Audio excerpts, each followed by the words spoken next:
Man, how we gonna get in? Let me in! No more locked door! No more locked door! Let us in! No more locked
Change this up!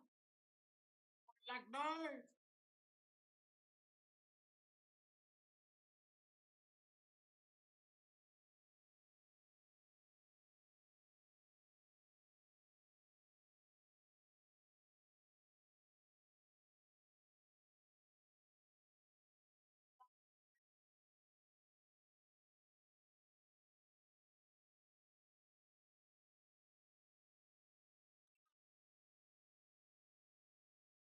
Ah!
watch a high-speed pursuit for now?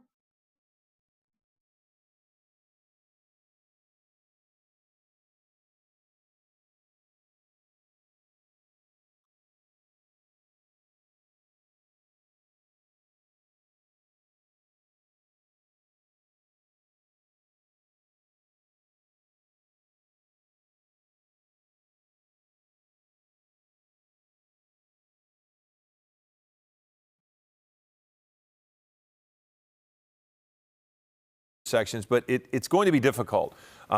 If for no other reason, the size of these roads, you have 4 lanes plus the median there, so it will be a difficult thing for an officer to get a spike strip out in front of them. But at this point, the chase continues now, moving on White Oaks again, White Oak Avenue again, northbound. That was probably victory that they just went through. Be approaching Van Owen before too much longer here, but just really moving along 50 to 55 miles an hour here on this road, which is not horribly fast, but certainly above the speed limit in that space and putting a lot of people at risk. I mean, children are back in school now, and hopefully they are in the middle of school, so you're not going to have a lot of people out due to lunch yet. And you notice that the traffic is pretty light. So if there is a good news, that is it. So now we're turning here, and it does appear as if that is Van Owen. So now probably heading eastbound on Van Owen. And that was White Oak and Van Owen. So now heading in the direction, if I'm reading the maps correctly here, Louise Avenue, and before too long, Balboa. So back somewhat in the direction of where they came from. So if anybody in the booth wants to correct me if I'm not right, but I do believe that is Van Owen that the suspect is on. Again, not horribly dangerous driving. Just at this point, kind of a failure to yield. Hasn't even really driven through any intersections against the light, putting other people at risk. I think if there was any kind of risk that we've seen, it was the confusion that was caused. You're one sentence away from launching your website with Base44.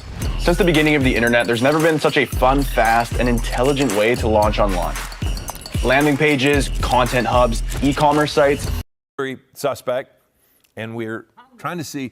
It's kind of difficult to see with those window, the tinted windows if there are more than one person in there. We haven't had a chance really to slide on either side. Just trying to kind of take a look inside there and see. But again, this is Van Owen, and we're just going to kind of see where this guy goes. Now you're seeing some of the commute sneaking in and out of traffic. And again, 45 miles an hour. More than anything, I think a lot of people are going to see and hear the lights and sirens, and that's probably going to be a bit of a startle when you see somebody passing you here in traffic. So we're still kind of in the Encino area. So yeah, we're in Lake Balboa now. So having passed Balboa is my guess. And we're just still continuing on. Actually, if they keep going this direction on Van Owen, they will go underneath the 405. So that's the direction I believe we are headed. But now we've stopped even before an intersection. So not quite certain what's in the mind of the person here. But you can see we're going to kind of look and see in the window there if we see any kind of movement there. But the person has just slid into the turn lane and has gone around. What are they looking at in their hands there? Kind of just looking to see what's going on with their hands. The right hand was maneuvering around something. But again, we've seen agitated behavior before, so not really seeing that kind of behavior. But again, here we go. The person just picking up speed and moving along. So again, this is coverage of this pursuit suspect here, just kind of hanging with us as we go through this. Again, this started in North Hollywood. There were speeds of 70 miles an hour or so on the freeway, but then off the freeway, that was when the driving was most aggressive by this person because they were at a stop sign or stop light and just sat there. But as soon as they had an opportunity to take off, that is what they did. So we're at Van Owen and Gloria. Just gonna look here and see. Yeah, we are now approaching the 405 at this point. Just trying to give you guys some markers as far as where this might be if you're looking at trying to avoid this.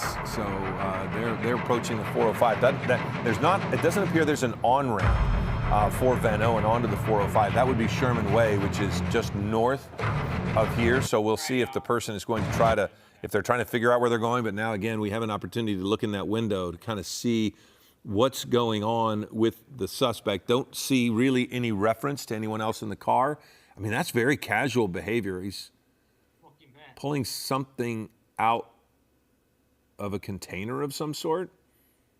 So you can, the lens on the camera is amazing, the way they've been able to take a look at this. So not exactly sure what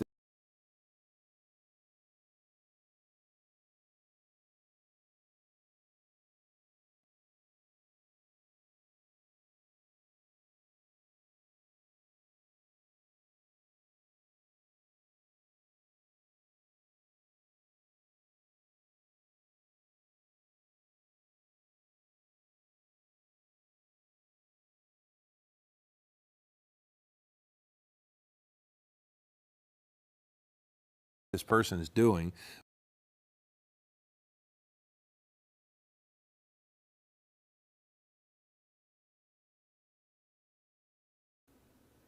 Okay, so just some housekeeping for you guys. We're going to break away in just a moment for an update on television, and then we'll continue to cover this. Right now, we're just doing this on our streaming channel, but as you can look in with his hands there, again, he's doing something. It did look as if he was getting a cigarette for himself. Actually, that might be drugs, okay? That he might be under the influence at this point. If anybody in the booth wants to confirm that for me, it does look as if this person is doing some sort of substance that is illegal. So now you have the issue of driving under the influence, which, you know, that could change a lot of things. If this is meth that he's using, you're going to have a lot going on. But I don't know for sure, but I do believe that was drug paraphernalia, and it did look like it was a lighter of some sort that he was using there. So that might add some things to this chase if this person begins to show any kind of consequences of using drugs at this point. But right now, as we watch this person drive, he does not seem to be showing any effects of that. So that's just something to monitor, something to think about. We are about a minute away from our news cut-in, which will be on ABC7 and seen here. But again, this person is on Van Owen, and I believe heading east. And I did not see him go onto the 405, but I believe he probably did at this point, and might be approaching the Van Nuys DMV if this map is showing me the right way. If he comes up on Van Nuys pretty soon, we'll be looking at that. But again, we're going to pause here a minute and let kind of reset, and then we will return with this in just a moment. I'm Philip Palmer. This has been live coverage of a police pursuit of a burglary suspect. We will be back in just a moment.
Oh, baby, you.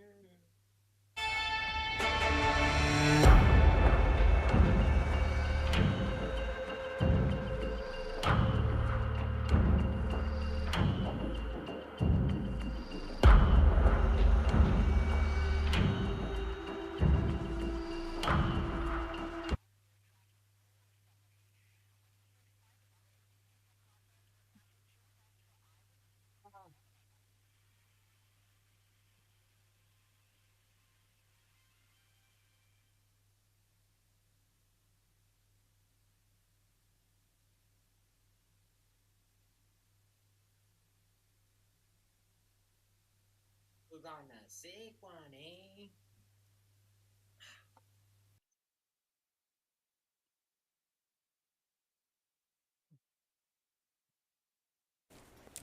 And welcome back. So that was our breaking news tease for the 11 a.m. Hope you're able to stick with us for that. We also have Bruce Thomas with us now as we continue to cover this burglary pursuit suspect. Bruce, this person in the Van Nuys area. And, you know, I'm not positive, but I did feel like I saw him using drugs in the driver's seat. How does that change what's happening, or does it change what's happening for police as they try to pull this guy over? Yeah, good morning, guys. Yeah, it does, because now you have someone who's under the influence of a controlled substance. I mean, just like someone under the influence of alcohol, their thought process is not rational.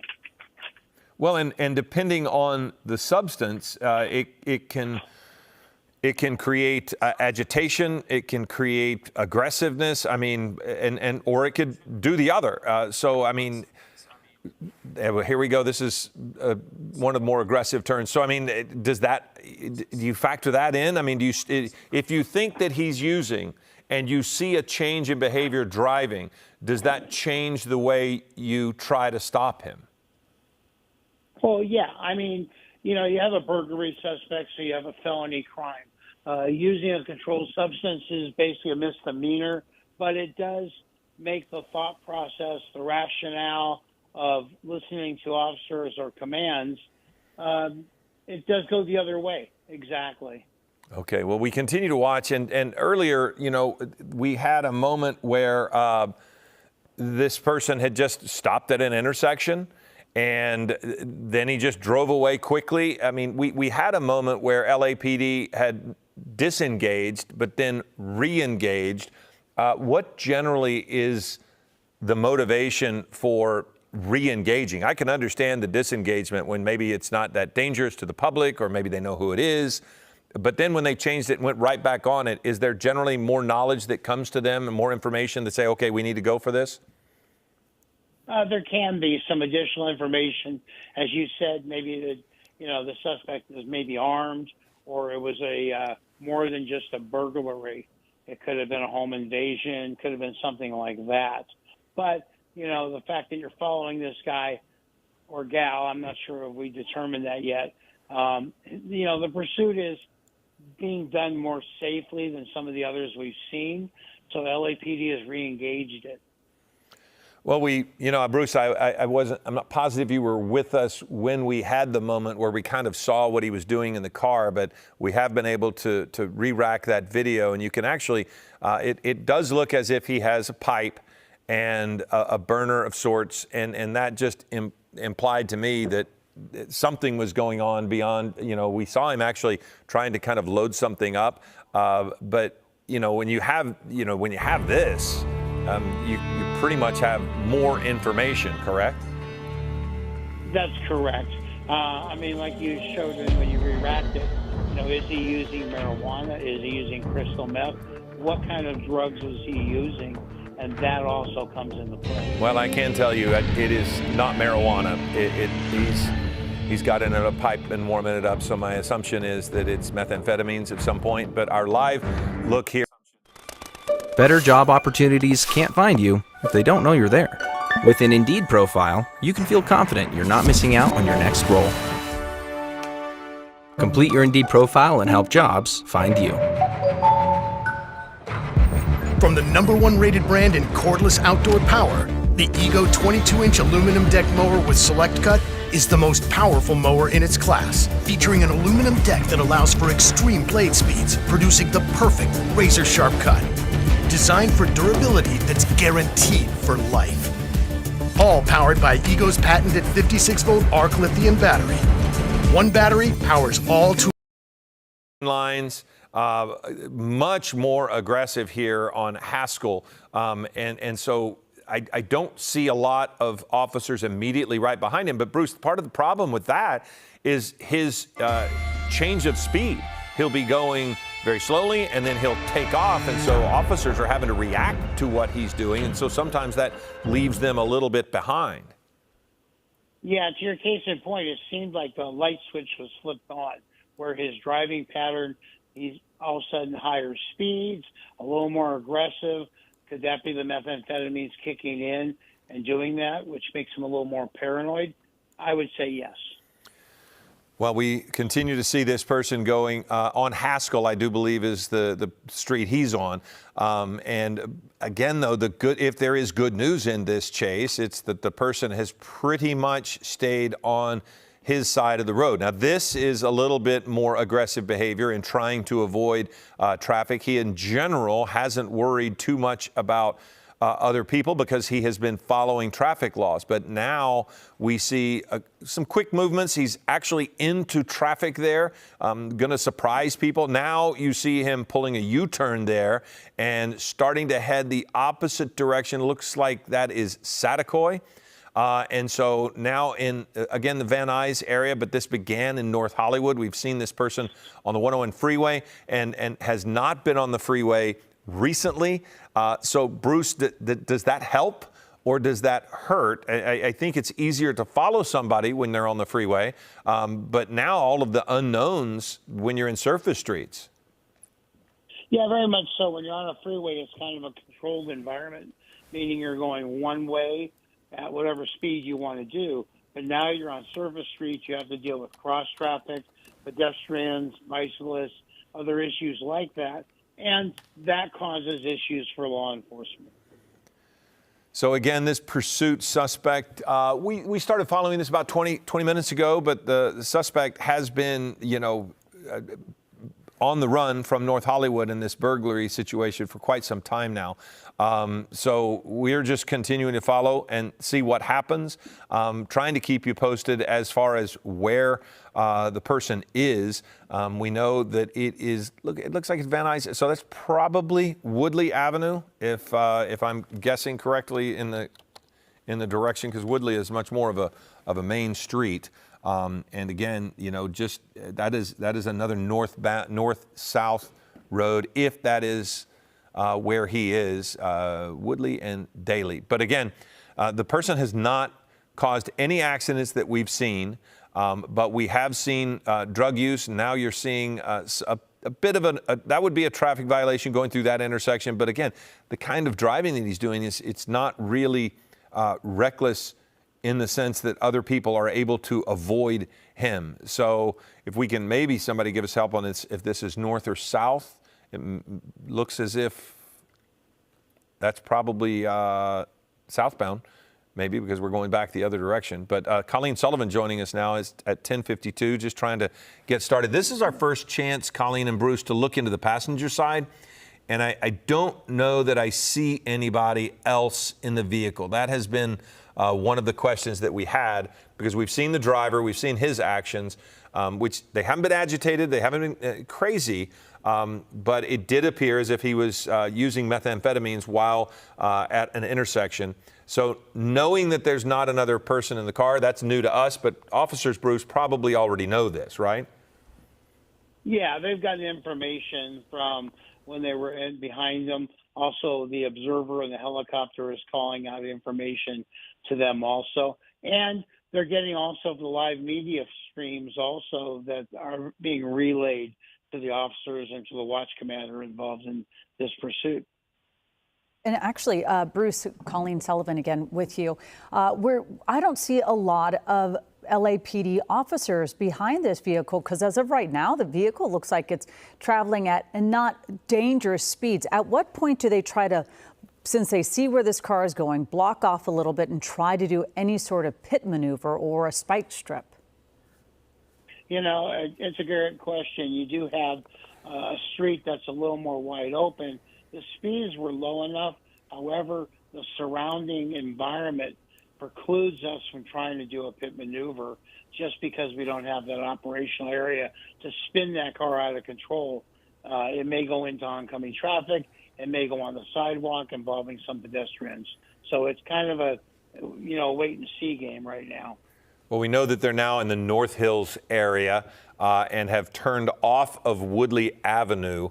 And it does appear as if they're on Nordhoff. So Nordhoff is a possibility of getting onto the 405 freeway.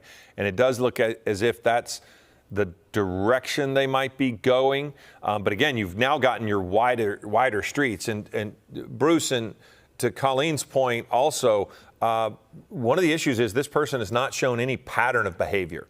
So getting a spike strip in front of somebody who's just randomly driving, isn't that also a challenge for this? Yeah, very much so. The officers look for a pattern in the area that they can then follow and see, and then maybe they can put that spike strip down if that person is driving on those streets over and over again. However, in this case, they're not.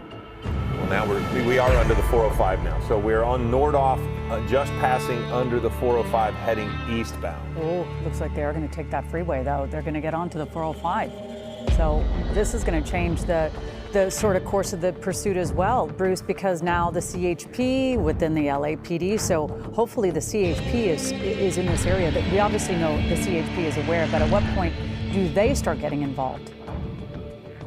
There would be a mutual aid request from LAPD asking for their involvement, considering they're on the freeway now, asking them to take over because they're more well-versed in driving on the freeway in a pursuit than the local city agencies are. So now we're northbound on the 405. We have been on the 101, drove through Van Nuys, North Hills area. That was when there were more aggressive moves. The driver has not been overly aggressive, but now you start to see speeding up a little bit, starting to be more aggressive in the lane changes, trying to get around traffic. The next freeway is going to be the 118. He's heading north in that general direction. But this time of day, you're probably not going to have a lot of congestion in this part of town that is going to really slow this person up too much. Yeah, it's always interesting when you see the 405 being smooth sailing for drivers, because so many of us use this as a major artery and commute for our daily lives. So to see this driver being able to go as quickly and maneuver throughout these lanes is pretty remarkable. But again, Philip, you're right. It doesn't look like there's going to be and he's heading this direction too. They're sort of away from heading into LA and the Valley and the West Side. So yeah, he'll have the 118 first, but then after the 118, you have the merge onto the 5. So there's a couple of different directions this might take itself here in a moment. But this space at this time of day, is usually going to be kind of open. But again, being in North Hollywood and then in Encino, he's just kind of driving around. Yeah. Again, I keep mentioning the lack of a pattern here. And then you add the drug use to it that we've witnessed. This could go anywhere. it certainly can. And I always feel so worried, like right there, that driver got over, not realizing there was a pursuit suspect right behind them. So you just try to figure out, what do you do when there is somebody being pursued by authorities, and you're trying to figure out if you have to take the exit or not. But now this pursuit Looks like they're exiting Rinaldi. Oh, Rinaldi, okay. Or no, Sepulveda. That's- I apologize. yes, It looks Sky- like they're going to go off of Sepulveda there. Yeah, we're always lucky we get the sky map, because it does help us a little bit figure out exactly where these suspects are. Again, we don't see other people in the car. Obviously there's the driver, but the back seat, we're not quite sure. We do know, we've had some people in the newsroom think that there may be other people in the back seat, but as of right now, I haven't seen any movement. So, of course, authorities do have to keep that in mind, how many people are in this car, and if you do see them doing. Oh no, this they're is a going bad to- move this is here. Now we're terrible. going into oncoming traffic. This is not good, because this person now, Bruce, is going to end up potentially on the freeway, and that just makes everything change. And again, it goes back to the drug use. This is a pattern of behavior that we have not seen, but probably about 10, 15 minutes ago, we saw this person using methamphetamines. We are now breaking into our coverage here on Eyewitness News, a burglary pursuit that has just taken an incredibly dangerous turn. This is Eyewitness News with live breaking news. Good morning, I'm Philip Palmer along with Colleen Sullivan. We have been watching a burglary pursuit that has been nondescript for the most part, but then we watched this person, this black Honda, enter the freeway the wrong direction. And it was so dangerous there for just a moment. And without making too many assumptions, we witnessed methamphetamine use, we think, about 10 to 15 minutes ago. Bruce Thomas, our law enforcement expert, has been with us and explained that, when that kicks in, erratic behavior can certainly follow. Certainly ramps it up, right, Bruce? And you were watching that too, as that suspect was on a very long on-ramp onto that 405 in the opposite direction. You saw that people were coming in. Thank goodness they were paying attention and they could get over and not be involved in a head-on collision. And then you saw that car do sort of a really hard right and almost a U-turn onto the 405 South. But what were you thinking, Bruce? And does this now change the scope of this pursuit? Well, one, it was a very horrific scene to watch. You just kind of gut check yourself as he's going the wrong way on the freeway. Luckily enough, he was able to make a U-turn.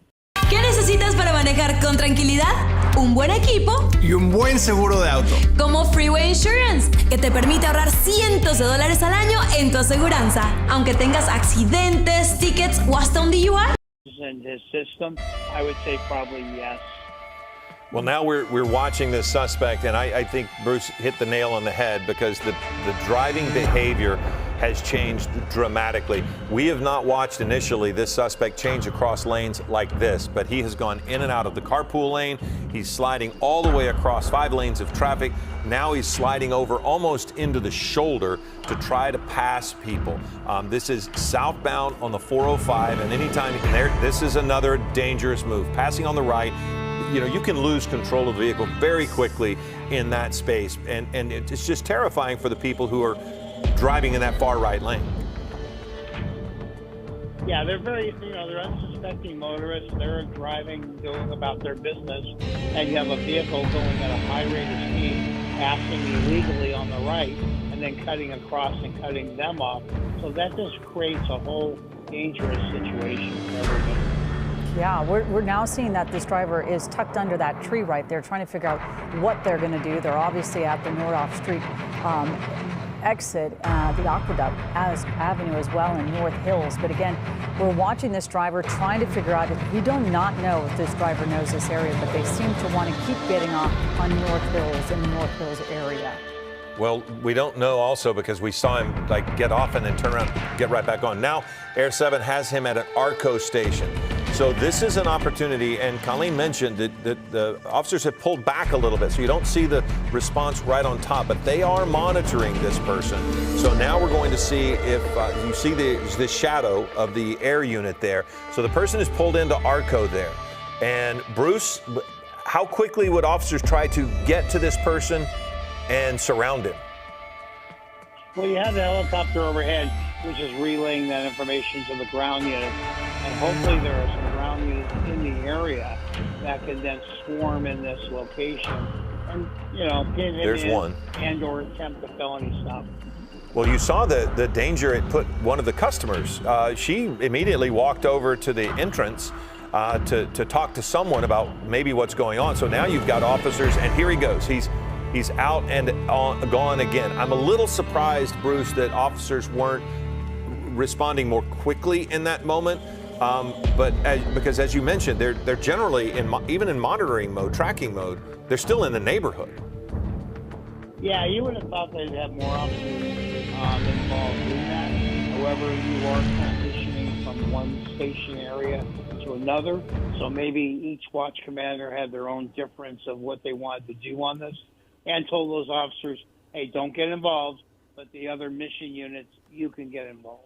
Yeah, there is so much that's being choreographed behind the scenes, Bruce, which is also quite fascinating because you have a watch commander. So take us through. You have one watch commander that's been sort of calling the shots on this, and then there's a whole group of law enforcement that are just waiting on the word for what to do. Now you can now see the driver on Valjean Avenue going through residential streets, which makes it even more dangerous for anybody in this area, Bruce.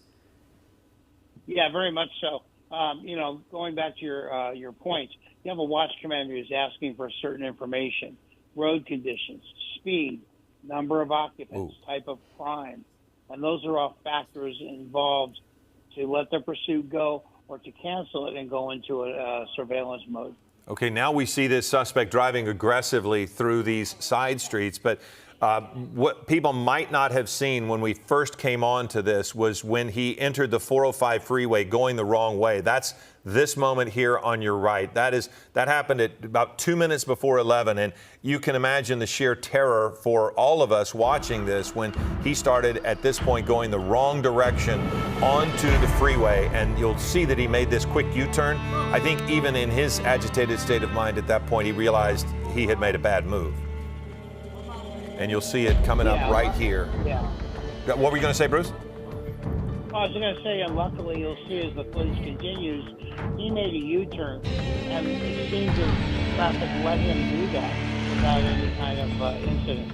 Yeah, that nobody. Luckily, where this happened, nobody was right there, because that you saw the driver being very cautious when you saw the semi trucks right there. So that approaching vehicle was able to stop and get out of the way, because he was gonna. It looked like he was gonna pop up on that freeway, but then there was a few big trucks. But again, we're watching this driver now navigate residential streets, and there's some speed bumps in this area to slow down cars. So you saw him having to go, but just I thought it was going to go a little airborne. At this rate of speed, he hits one of those speed bumps, he could lose control of the car very easily. And again, you're in a neighborhood now. I know. And so you're at a point where luckily most people are either at work or at school, but you still have people who are going to be out and about at 11 o'clock. So this driver, it's kind of hard to keep up. Our map is going to be a little, Sky Map 7 is a little bit behind sometimes, but he's making so many quick turns.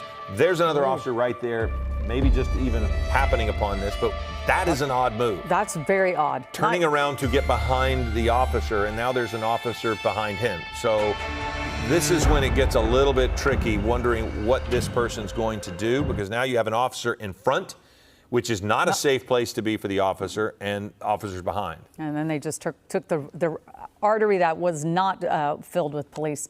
So, Bruce, what happens now? You have these police officers in this area.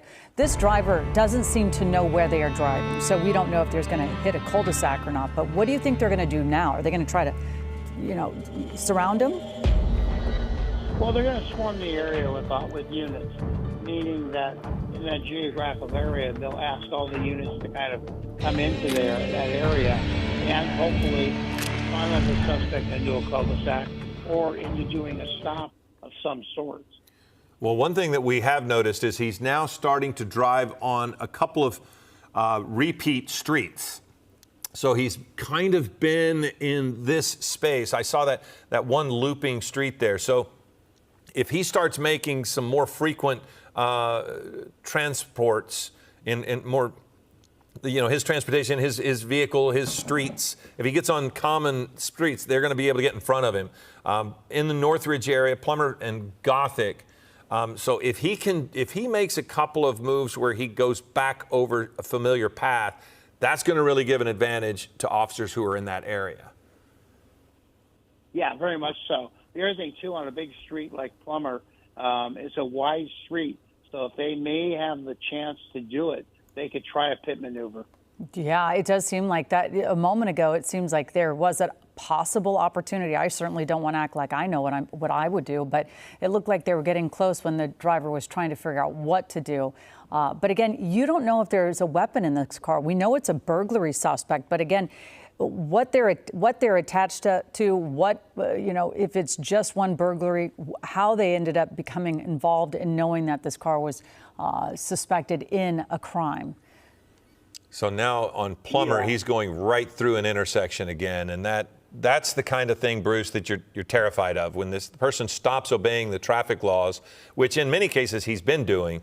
But when he starts showing that kind of behavior, that really, you feel like the officers got to get more engaged. And I'm not trying to say the officers aren't engaged, but maybe more proactive is trying to end this actively.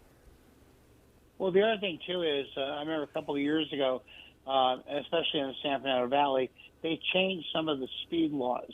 So 35-mile-an-hour streets became 45, and streets like Plummer became a 45. So people are going through the intersections at a higher rate that this guy's blowing through. Yeah, and I am trying to figure out, this car is going, the driver is going to end up going back into the residential area. It looks like they're slowing down, but it could be just my perception. But it looks like they're slowing down, probably trying to either figure out where to go or have they run out of gas? You just never know. Did they have a full tank when they started this morning and then the pursuit happened? So, well, to your point, that makes me wonder if that was the reason for pulling into the Arco. Right. He may be, but you can see he still is driving in and out of traffic a bit there. Plummer in one direction, he's going to end up basically kind of running into the area of Cal State Northridge. Heading in the other station, the other way, he's going to run in to the Sepulveda Valley Medical Center. So there's the gas station video. Now, I don't think he was there long enough to get gas. And as soon as police showed up, he took off again. So it does, if I'm looking, can we tell? Okay, that looks like he's gone into the area near Cal State Northridge, as I was mentioning a moment ago. So he has traveled Plummer all the way down into the area of Cal State Northridge. If I'm accurate on this map here, we've kind of lost him, have we? Because they have to watch out for the Van Nuys Airport, right? Yeah, so they're going to have those air traffic restrictions. But again, we're going to get back our eyes on this pursuit suspect as well. But again, we saw this person making some very, very dangerous maneuvers. And so authorities absolutely, whether it's the LAPD or if they get on the freeway, the CHP, they are going to want to pull this person over. But they don't know if he's armed. Well, we're waiting for Van Nuys air traffic controllers to let us move through their airspace. But Bruce, is LAPD in the same boat? They have air traffic following this. What kind of procedures do they have to go through to get through the same airspace? Although they're a lot lower. Yeah, very much so. They're bound by the FAA rules of flight restrictions due to Van Nuys Airport and also Burbank Airport, as that's a thoroughfare for the planes coming into Burbank. I just got some additional information. When he pulled into the AM/PM, he actually did pump some gas. Oh, That's something we've seen in like the last 3 pursuits. Yeah. There was the guy with the motorcycle who drove away with the hose still in the car. And that video on the right is where he entered the 405 freeway heading in the wrong direction, which was terrifying for a moment. It really was. And then, Bruce, again, that driver obviously didn't have enough time to get a bunch of gas in the car, so it does lead you to believe that they were desperate.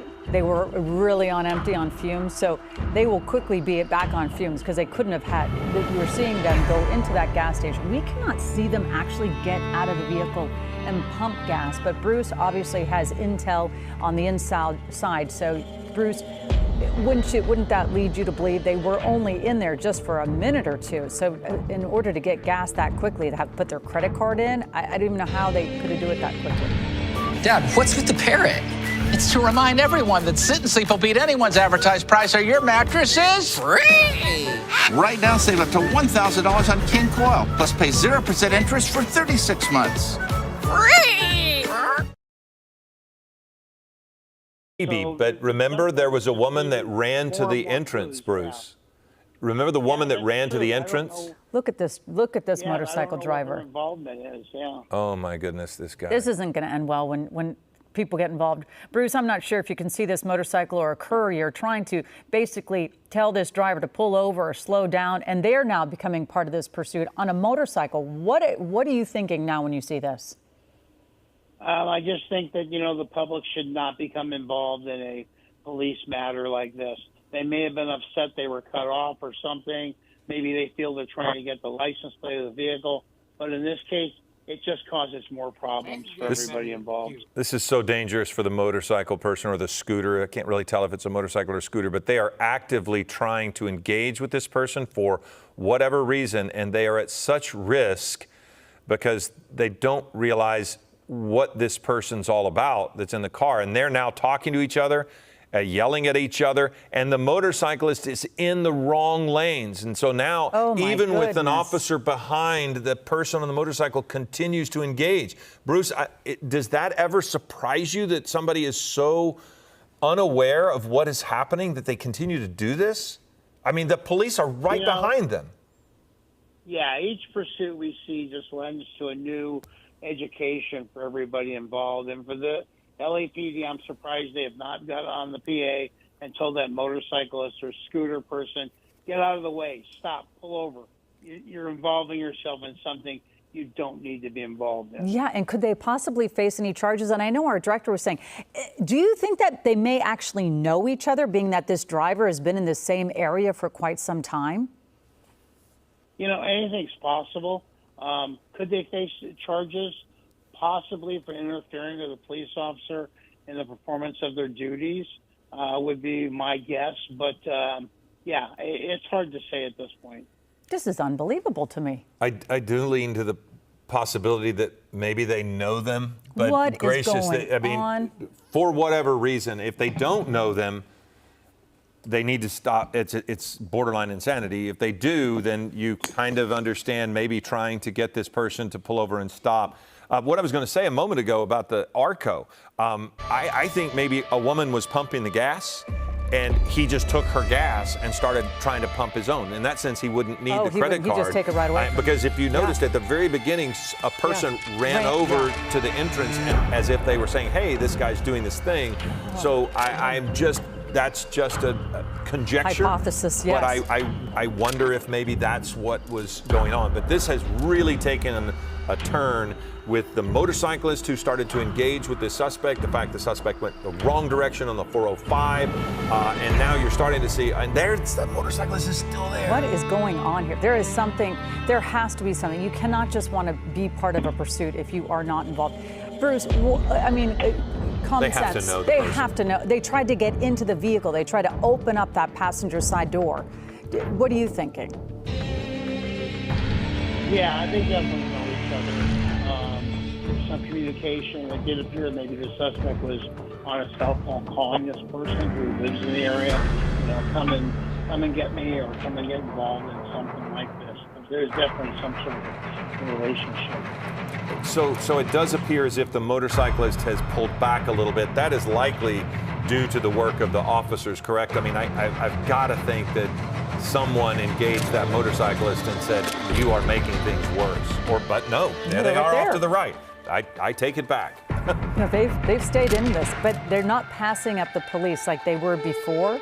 Now they're not really minding the rules either, because they need to be behind all of the law enforcement. But again, police don't even know if that person could possibly be armed or erratic. So you just never know. Now that you have another person involved on a motorcycle or a scooter, it looks like they're a courier, so delivering things. But again, we do not know the relationship between the two. We certainly do. Right now, we have no idea if this car is actually going to run out of gas, being that they did just have to get gas moments ago. We're also getting word that, according to our notes from our assignment desk, that the LAPD does not know who is on the motorcycle. And this note says they are approaching with caution. That makes perfect sense, Bruce, because as all of this is so unusual, and again, we're flying back through airspace with Van Nuys, so we're having to get permission to move through that airspace. That's why you have this particular shot. So let's ask Bruce about that. I mean, you can't know who's on the motorcycle or how they might be involved or their danger to the officers, correct? That's correct. What surprised me is you had a multitude of maybe 8 or 9 LAPD units involved in this pursuit. And I would think one unit could have pulled off and pulled over that motor scooter to prevent them from interfering. Right. Except what if that motorcycle person's armed? I would think that would be the cautious part for LAPD in that moment. It would be, however, if you got the felony traffic stop. Yeah. From the stop, you come out with your guns drawn. This is where we're watching some of the video from when the motorcyclist sort of became involved in this pursuit as well, trying to slow down, trying to communicate. And you can see it trying to say, slow.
Right, listen here. In the past few days, 3 of the world's most powerful PMCs have turned up here looking to take control. Unfortunately for them, nobody's managed to hold the place for very long. That is where you come in, because they're offering you a right wedge to try and sort it out. Now, before you cut loose in the field, you've got some basic training to complete. Don't worry, if you're half as good as they think you are, it'll be piss easy. Enter the building and turn right. Just a quick induction video from the suits. Don't hang about here.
Kasy paru na kwi Jetë që jasë në të gjejta Pëtëndeli Hëndina Ima men Marvius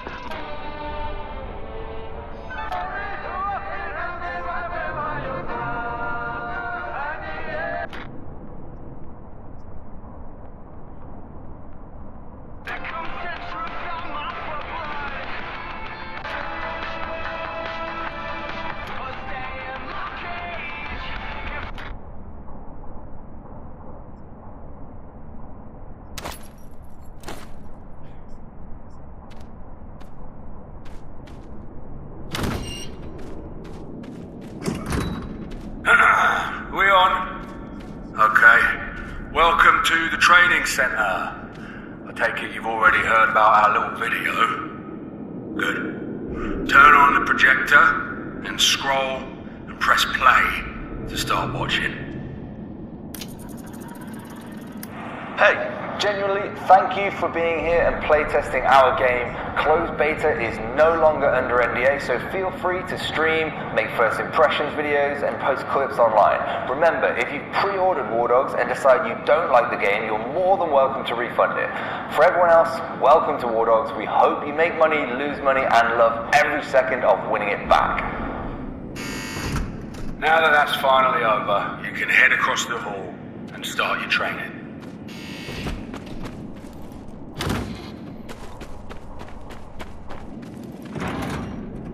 That fine man is an equipment vendor. You'll find these guys standing next to weapons posters across Bakarani's safe zones. Grab an AK and some ammo from him. Let's get started.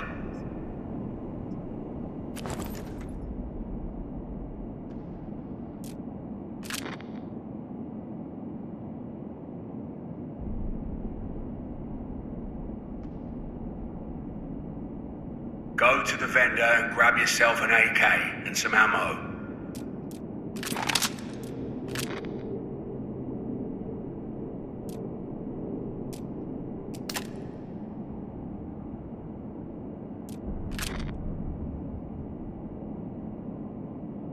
Go to the vendor and grab your... I know you've done this before, but I need to see it for myself. So, when you're ready, fire at the targets.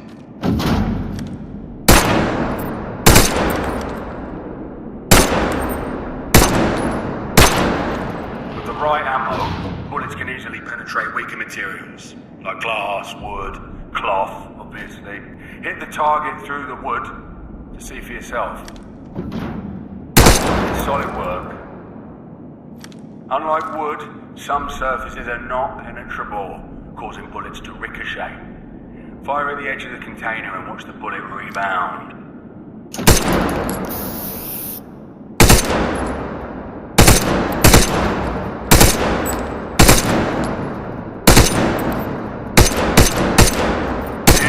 Target without using ricochet, which is kind of the whole point of this drill.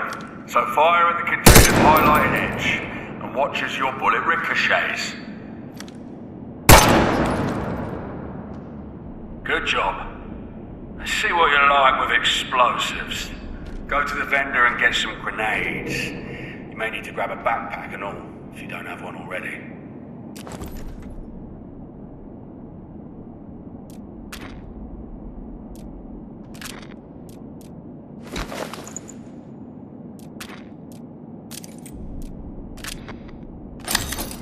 Now, take a grenade from slot 4 of your tac vest and throw it through the top window.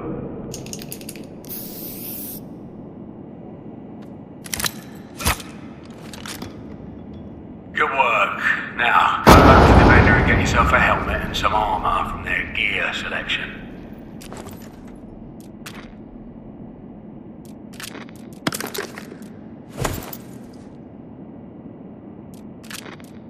While this gear makes you harder to kill, it also adds weight, making you slower and less agile, which is worth thinking about before choosing your loadout. Open your inventory and see for yourself.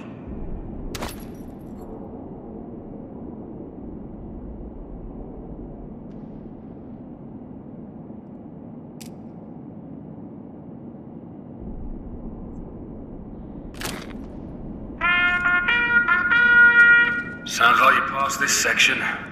Go through the doors to start phase 2. God, I hate that horn.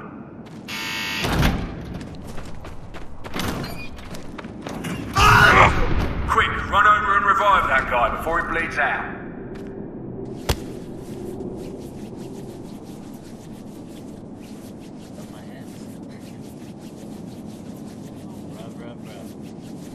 Why does it take so long?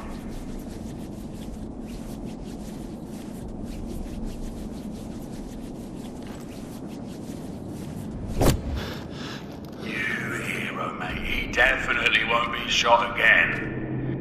Oh, this fella can't catch a break. While you could just use your hands to revive him again, using proper medical equipment makes the process way faster. Grab a resuscitator from the vendor's item selection and see for yourself.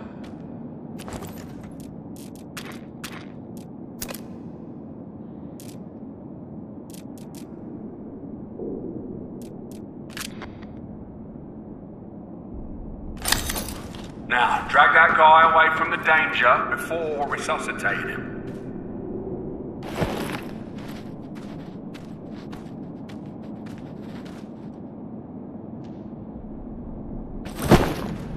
Use the resuscitator to get them back on their feet.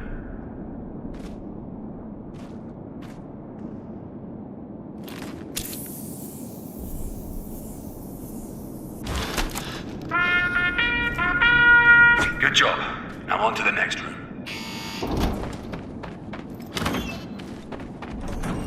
Stand in that large white circle on the floor. This is the control zone. Every faction competes to hold this zone. The faction with the most players in the zone, when the score timer ticks over, earns a point. The first team to reach 100 points wins the match. Stay in the control zone.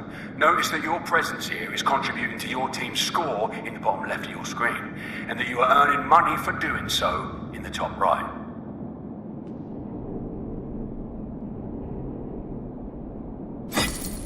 A new circle has been added to the display. Go and enter it. This smaller roaming circle is the hot zone. Everything you do here is worth more to you and your team. You'll see in the bottom left that your zone presence has doubled since being in the circle. Holding this area can swing entire matches in your favor and earn you a healthy profit. Stay in the hot zone to earn another point and take home some serious pay.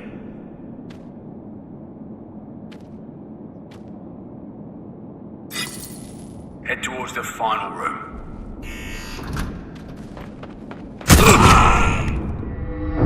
You may end up down like this multiple times per match. Though tempting, giving up straight away is not always a good move. The journey from your spawn to the control zone is pretty time consuming. Staying for a revive may well save you time and cash while keeping you in the fight for longer. Right, now you've learned that dying's shit. Let's get you back to full health.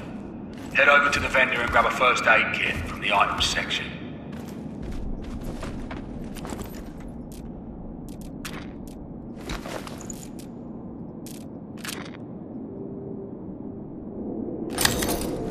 Use the kit to heal yourself.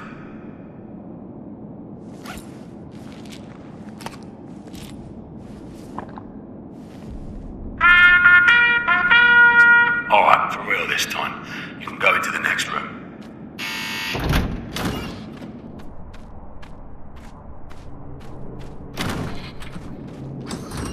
Approach the vendor and get yourself a small hammer and some build supplies. You'll find those in the items section.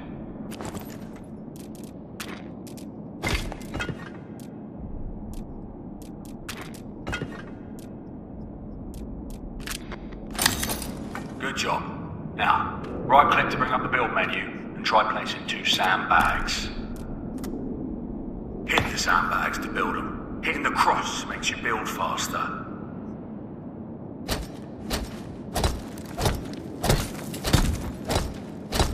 That's 1.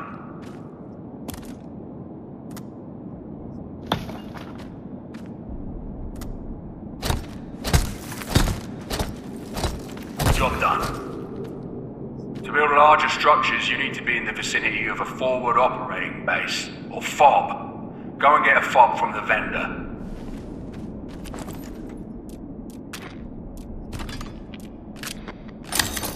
Place the FOB where you can by pressing and holding left click.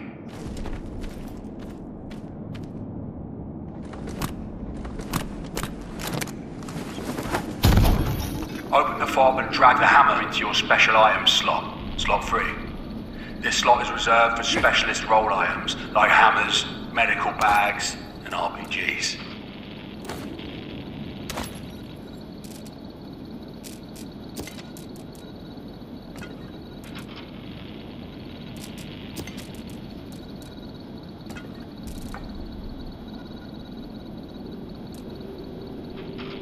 Why have you left the hammer in your inventory? Move it to slot 3 of your tack vest.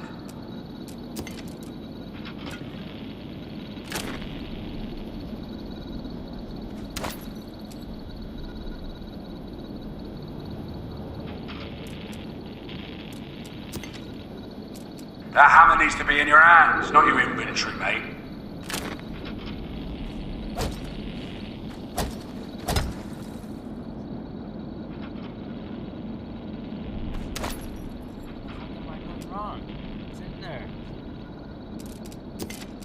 That hammer needs to be in your hand. Now that you have the hammer equipped, right click to bring up the build menu. Then go ahead and build 2 Tesco blocks.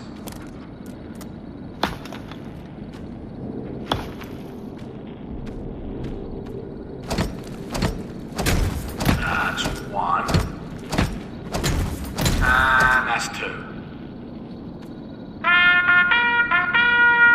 That concludes your training. Feel free to leave the compound and check out the shooting and vehicle ranges.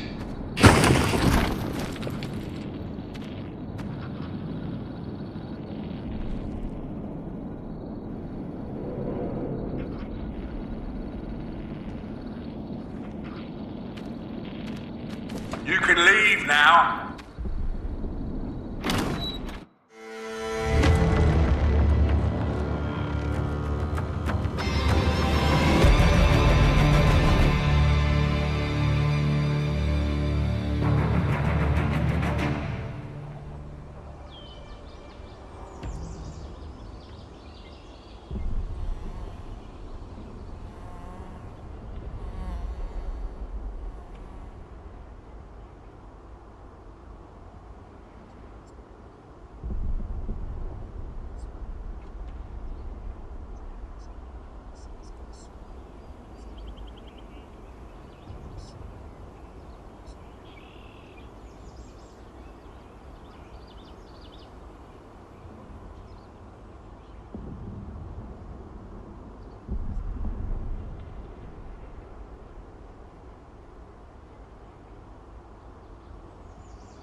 Favorite customer.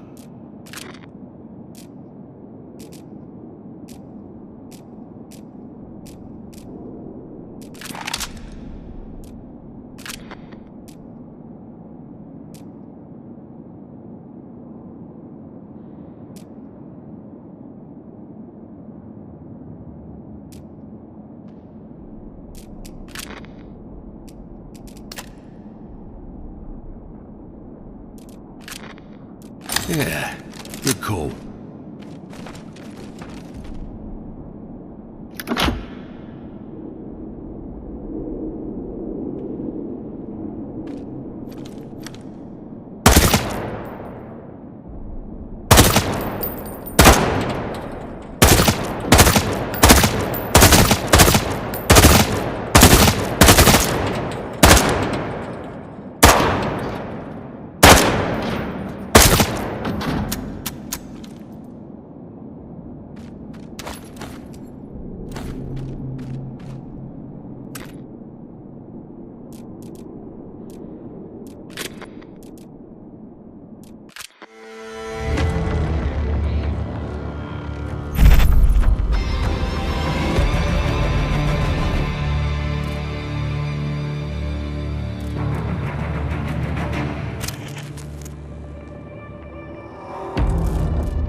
JT. Right,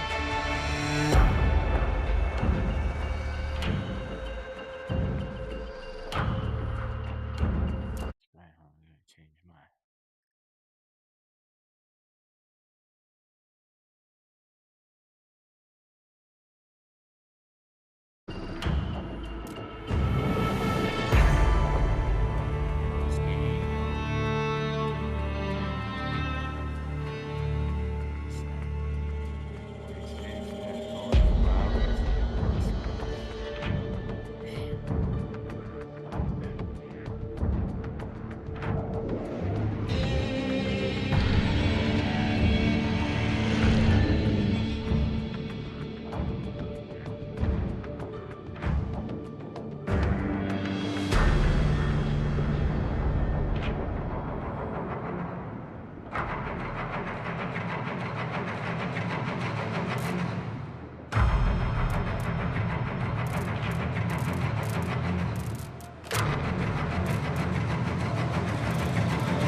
Hey, rookie. Consider this my welcome gift. Oh, konnichiwa.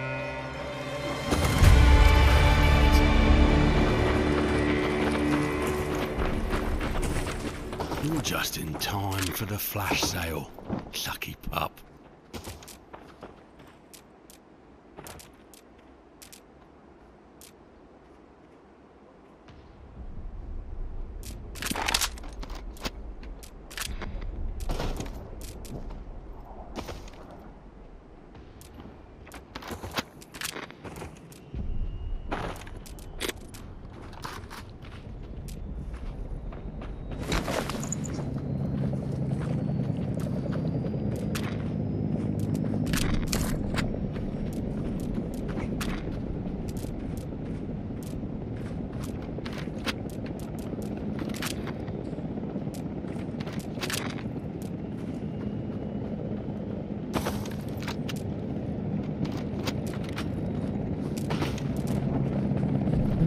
hello.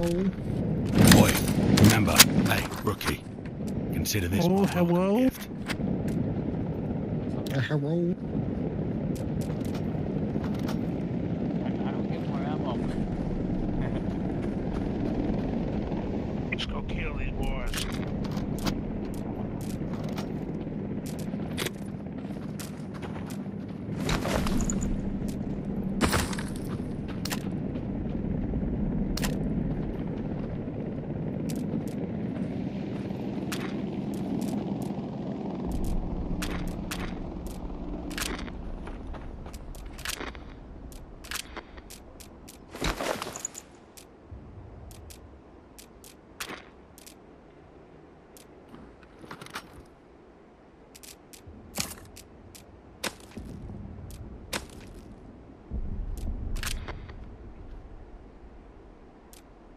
If you don't like your gear, you better take someone else's.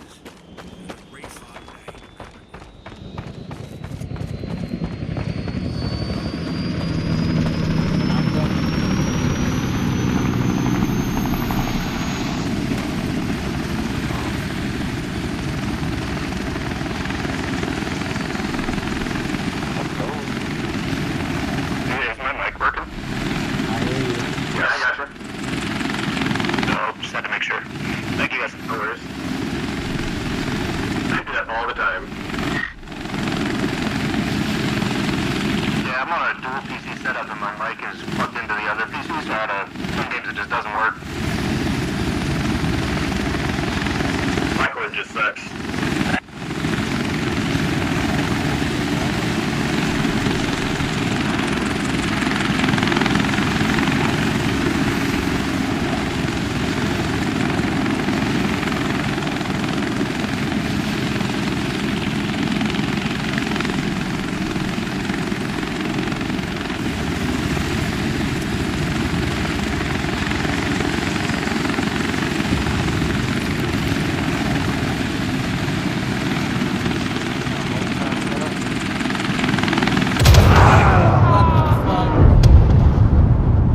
Now that deserves a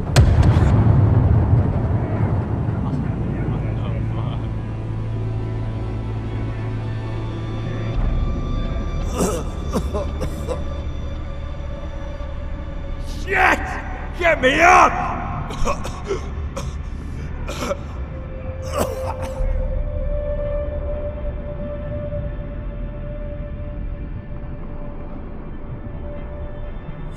Anyone nearby? Anyone? I don't know how far the wind goes and stuff.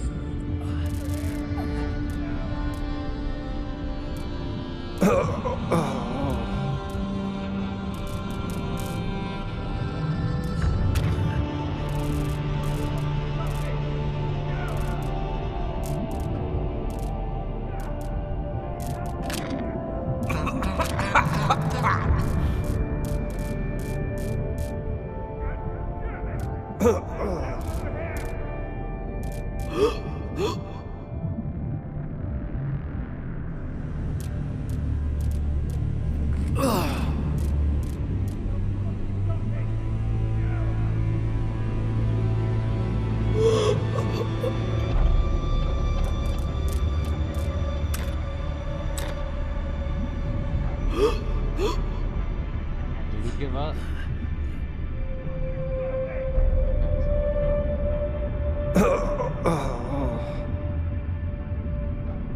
I'm trying to get some people to come down here.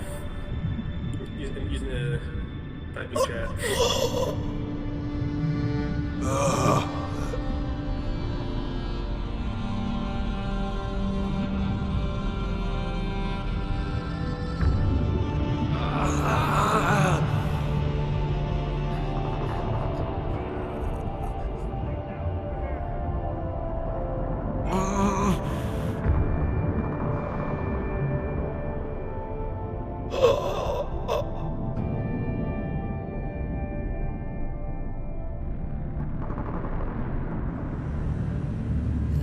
Our last stager just got lit up. Everybody's dead.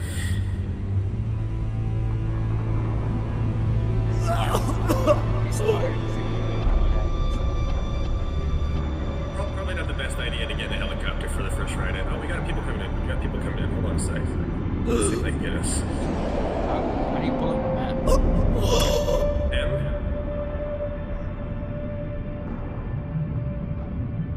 They're coming. They're coming. We got people coming.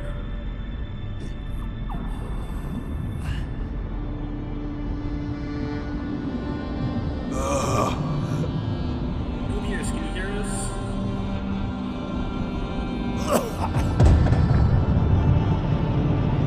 They crashed. I feel like that's gonna be very common. The $100 Dubious, come on, bud. We died in a helicopter crash. Come save us.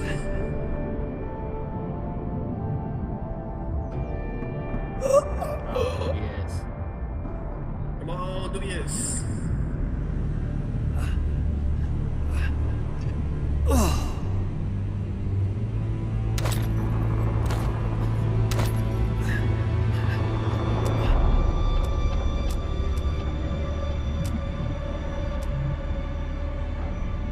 Help us, Obi-Wan Kenobi. We died in a helicopter crash. We didn't get lit up. Let's go. Dubious.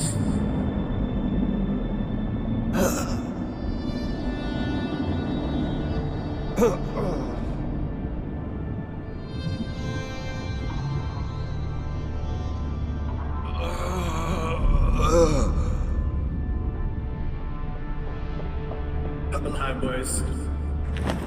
I got you, buddy. Got you soft. Thank you, bro.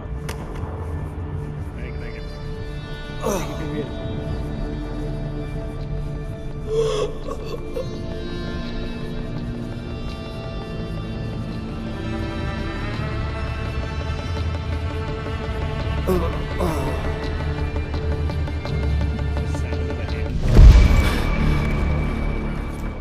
Kinda crazy.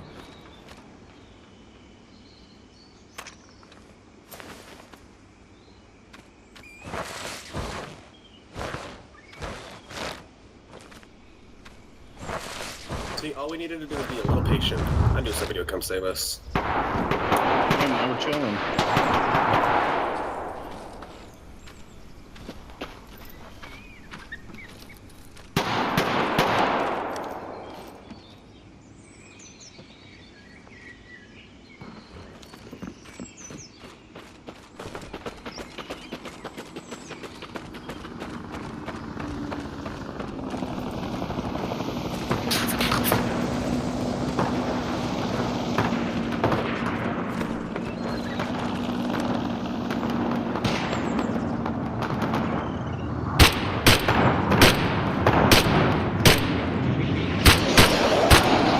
This is the tower, 348 north on the second level.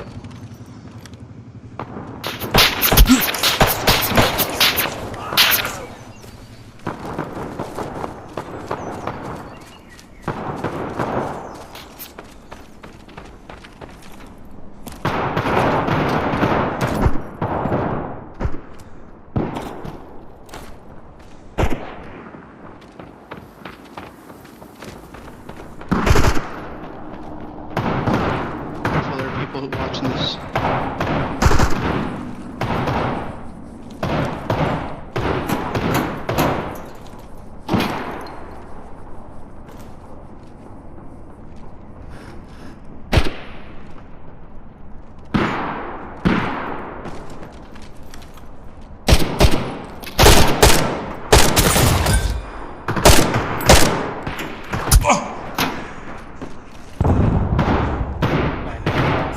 How do we pull somebody?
Watch out, there's a sniper.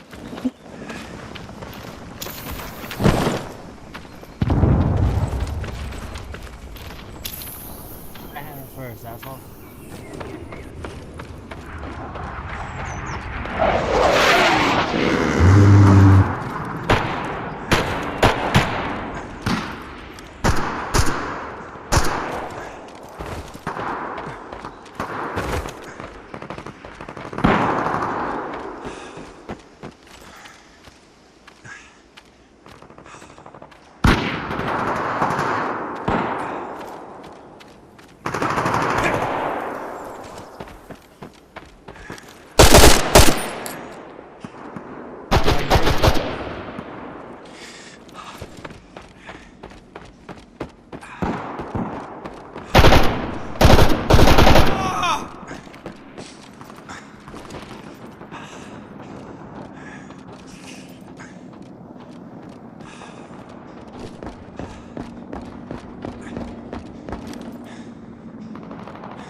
You get hit by a sniper or what?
fucking help over here!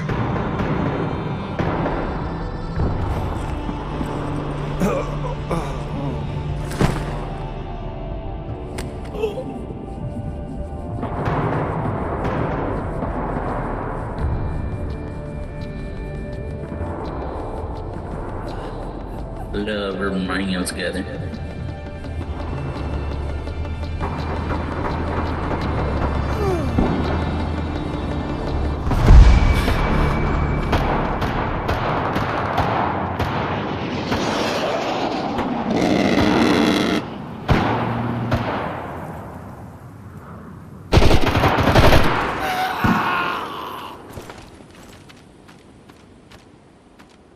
Yeah.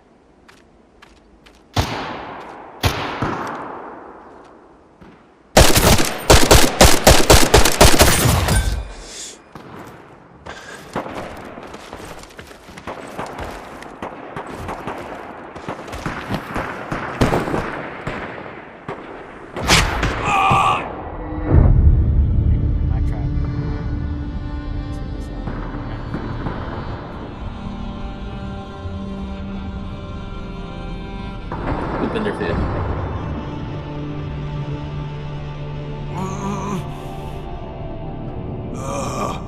The fucker's got me!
I've seen 3 people turn the corner up here, so let's just stick together.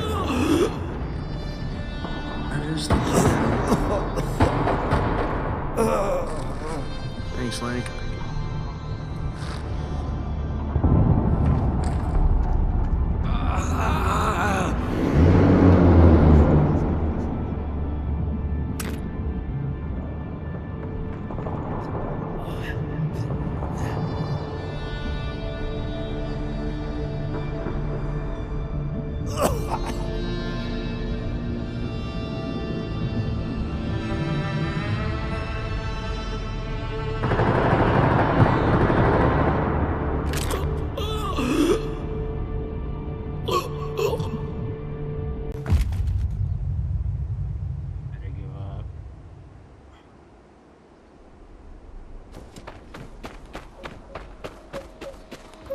Hey, rookie. Consider this my welcome gift.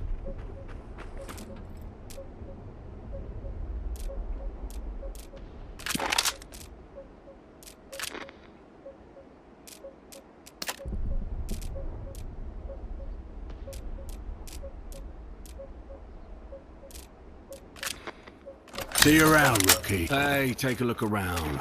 Make the most of the discount while you've got it.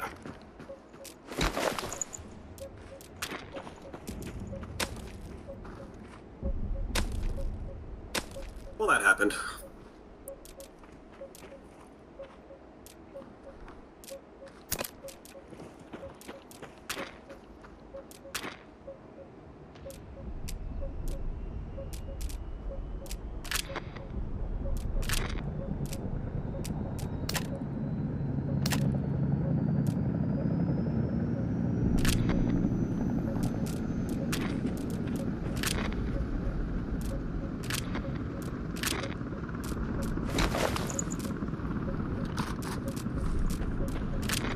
Hope you spent wisely.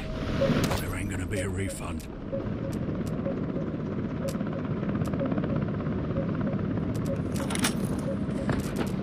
Oh, can I get a ride?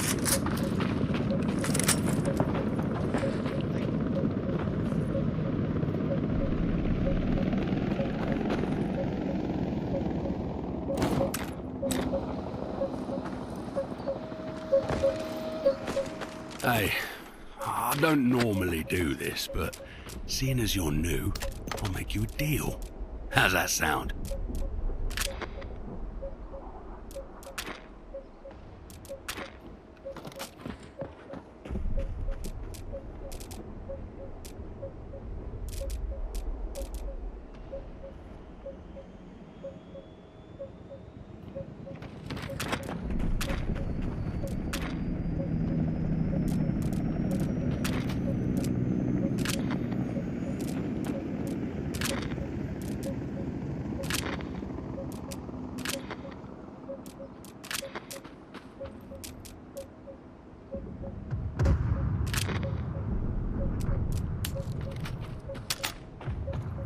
Come back anytime.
already all the way on top of that shit. Yeah, they're on top. They're on top.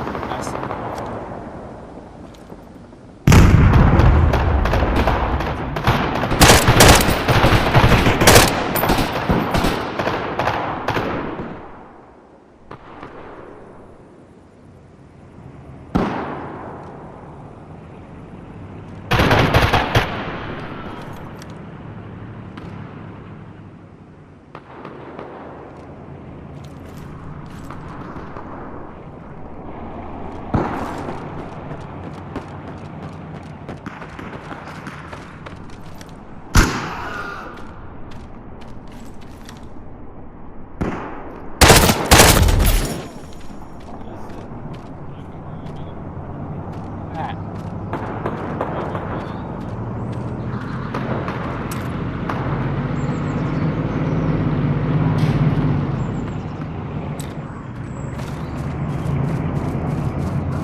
Guy right there, right around the corner from you.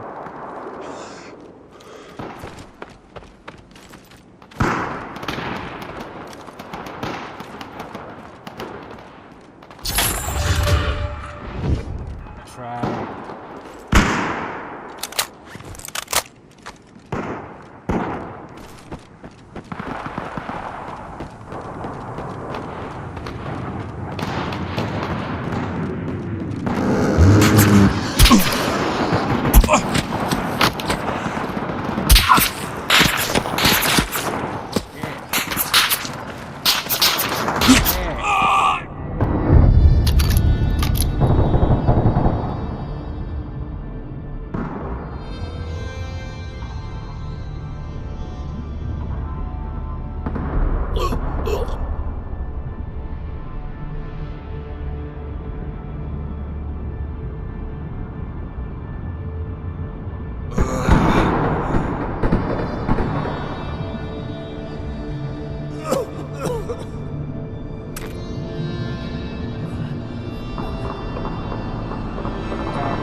No, that's not how this works, bro. Yeah, you fucking wish, you fucking bitch. Hi, Rez. Fuck you. No, he's in the tower.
Over here!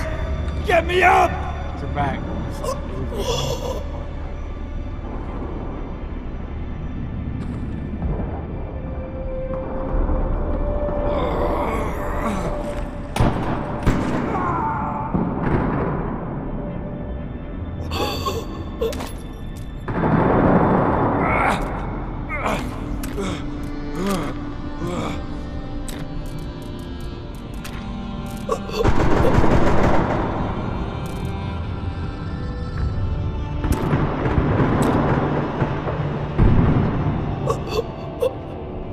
Got a tip for somebody.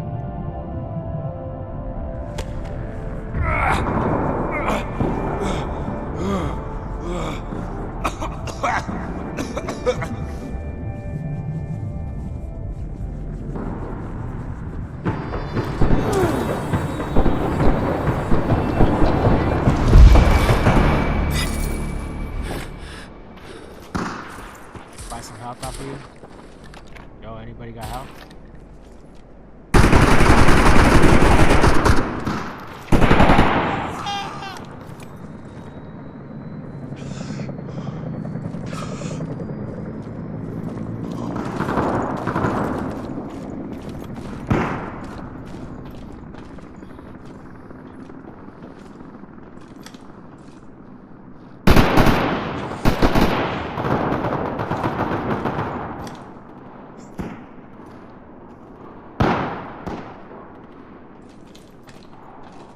Where is he at?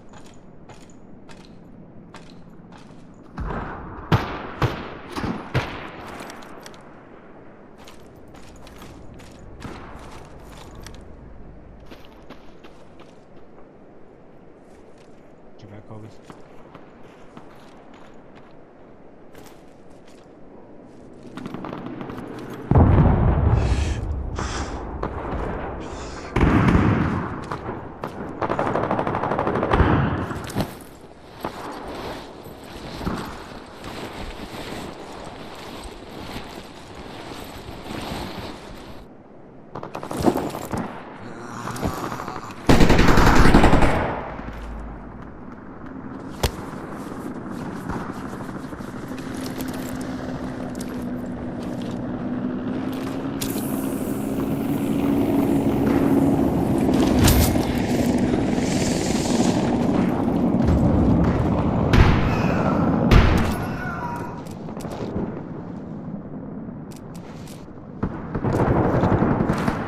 There's a mask in there if somebody needs it. I got one already.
Anybody see anybody?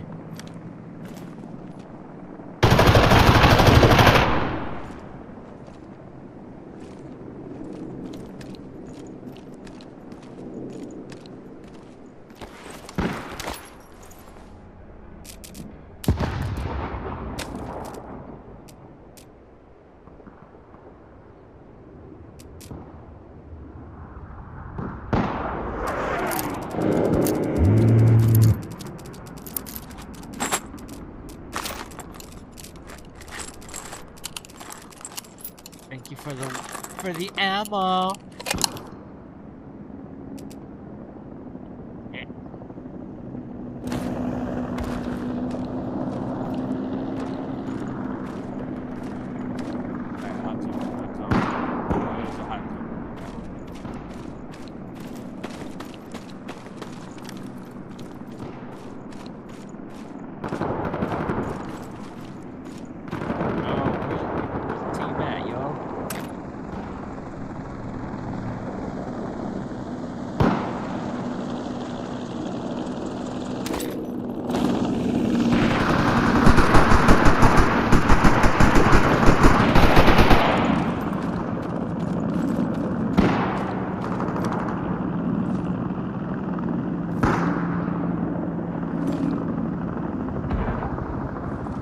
somebody back there?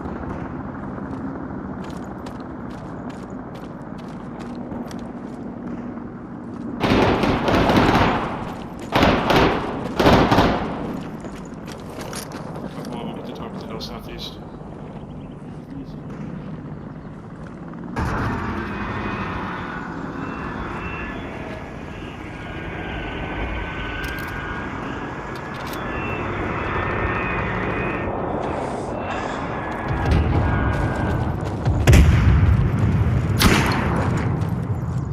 You just shot at me?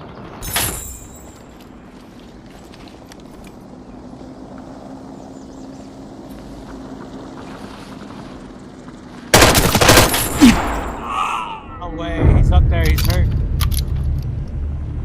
He's sniping. It's really not that good.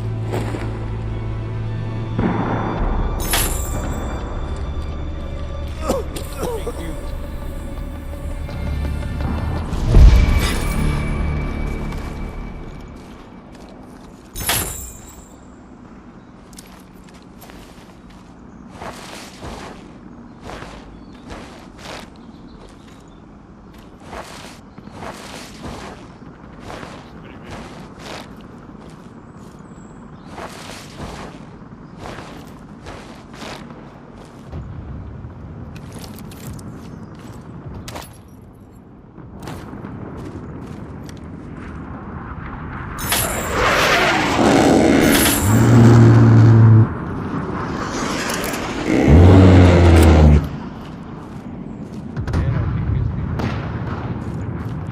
I think he's dead.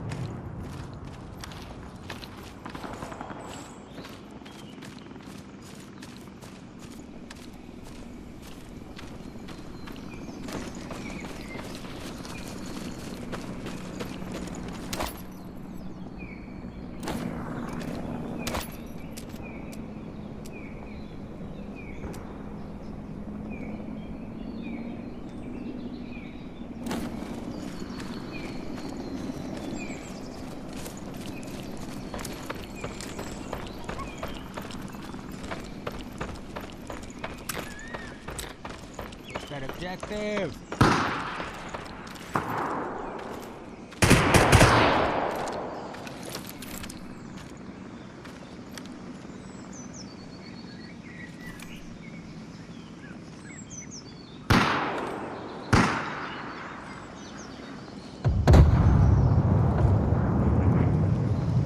See one guy over here.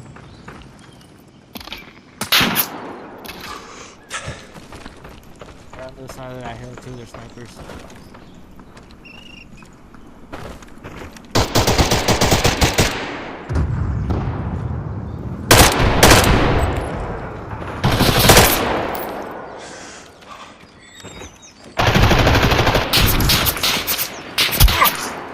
Okay, watch the sniper, watch the sniper.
Cyber Anarchy and Lucky One. Watch out, guys. Kodiak. Hail.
Hey, take a look around.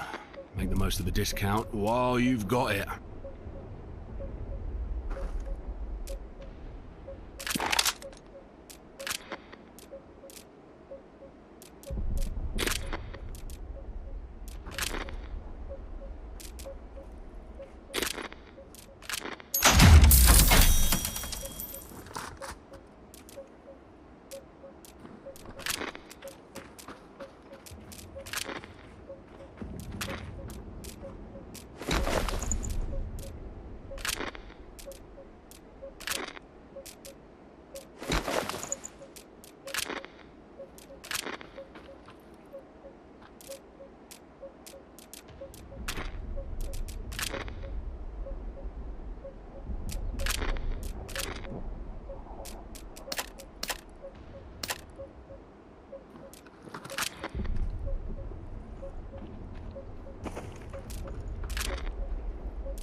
Hope you spent wisely, because there ain't gonna be a refund.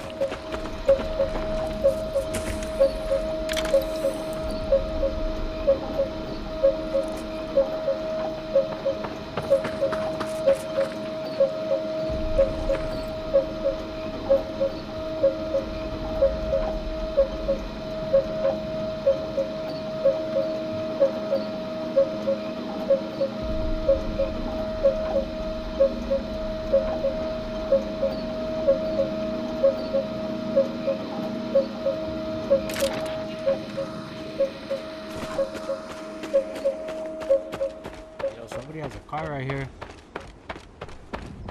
What's wrong?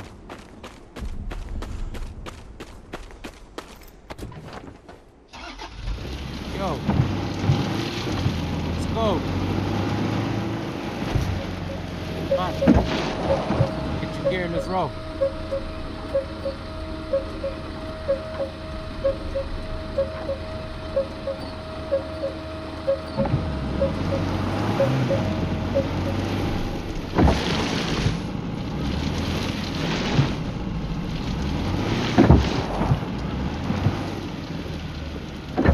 Oh God, let's go. Don't even waste money. I'll take you.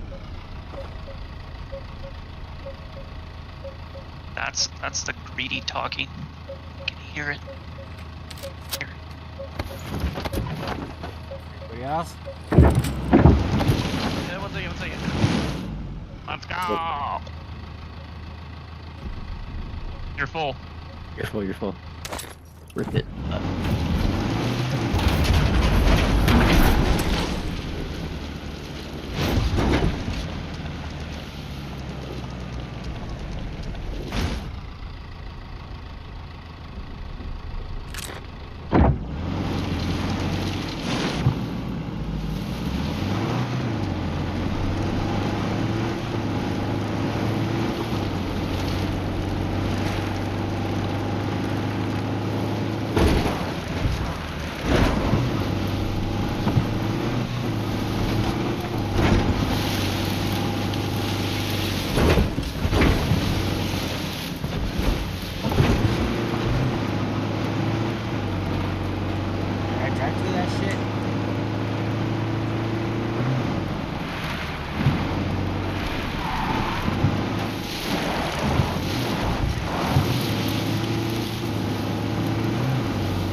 Just slippery outside. It's okay.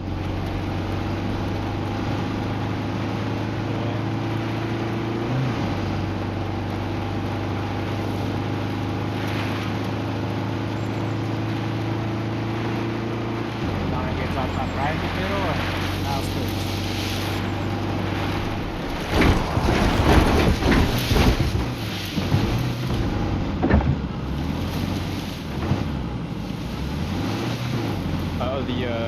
The zone's pulling towards our road, so I think when we get there, we'll be pretty close to it.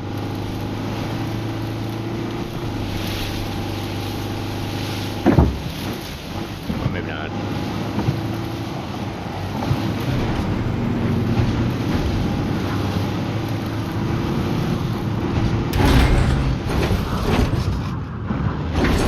Yeah, wherever you're not driving anymore and you drop us off, it's great. There's an intersection like 300 meters into the zone. I think that'll work out fine. I'll let you know when we get there. It's not easy driving these fucking. Well, if you drive on the road, it's a lot easier. Oh, it's not, honestly. It is. It's day one for most people, Mister. I know, I'm being a little asshole. It's fine. Yeah. Take it. It just helps when you tap the key instead of, and then slow down when you go to turn, and then you're fine. Okay, get off and run.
There's two tower in north, top floor. One's left far, left wing.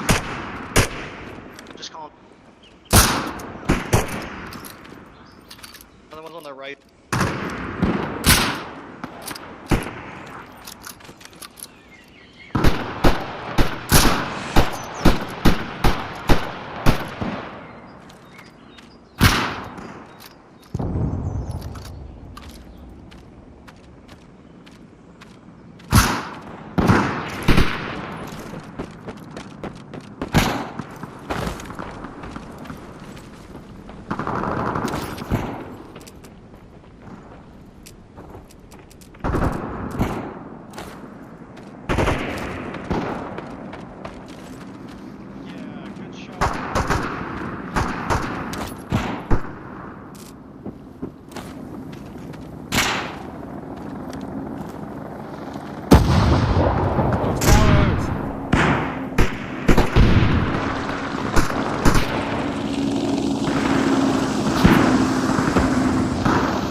Tower, crane.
you guys see him at?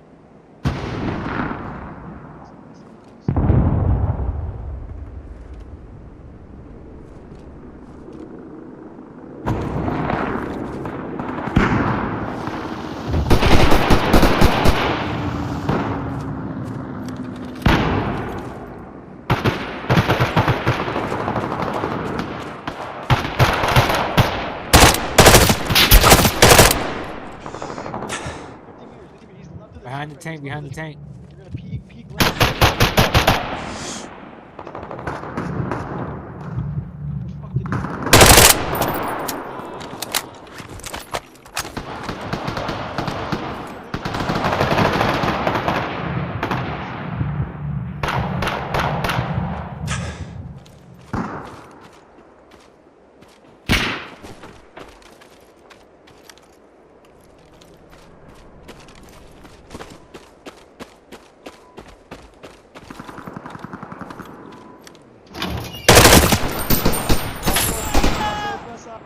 Across the street, 100 meters. I'm coming down to get an ID for that.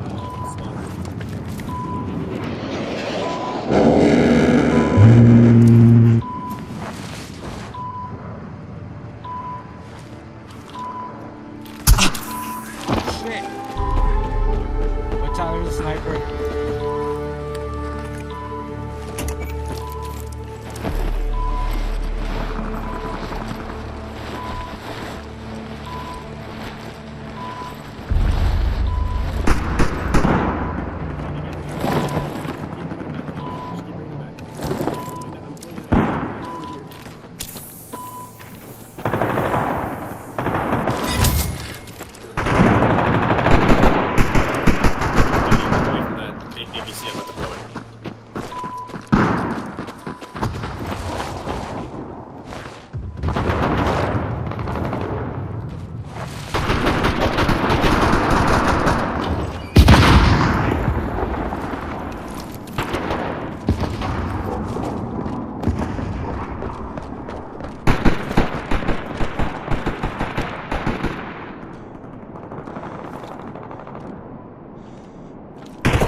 Where?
I love the way you touch me.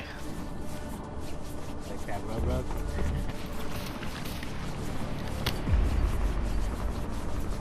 Oh yeah. Oh yeah. So it's good.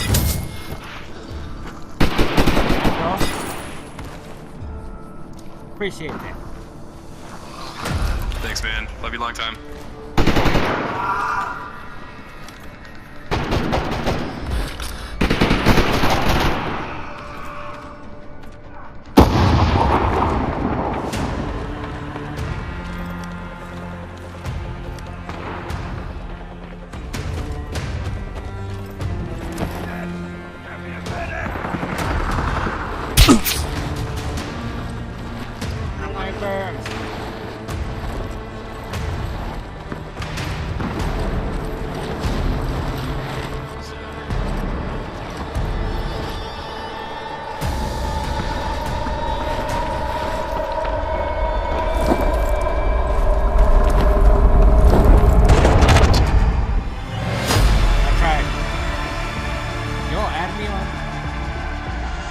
Add me on Discord, bro.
Ready to fucking kill some people. Let's do it. Let's go. Bring me my money.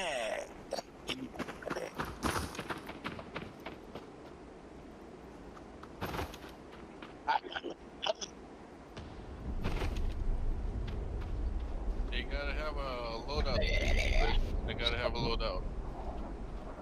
No, you. No, you. No, you. No, you. No. What about me?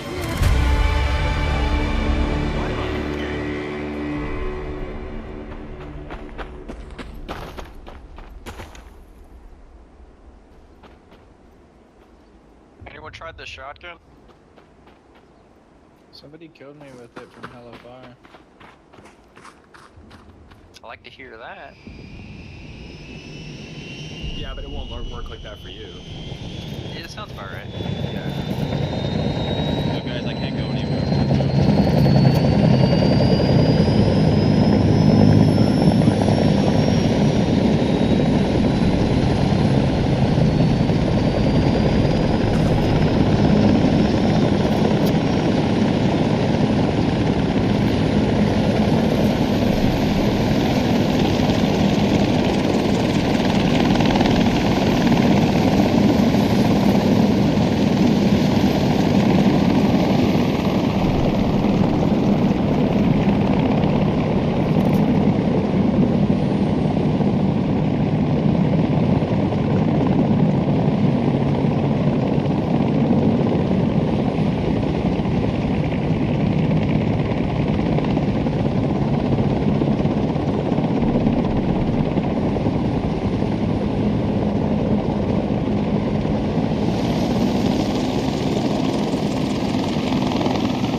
What are you after?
Get going.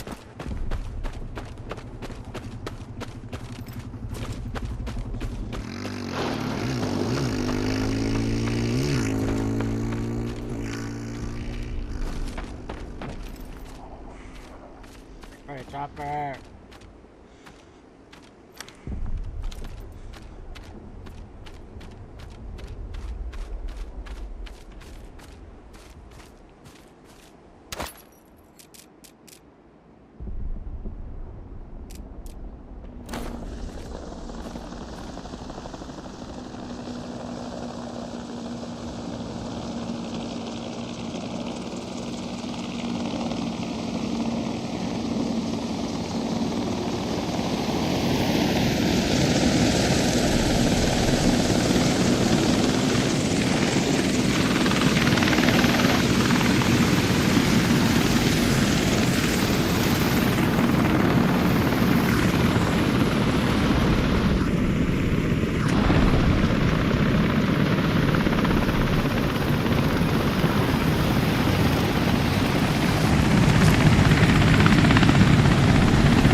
shit.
You know the score. Buy what you want and fuck off.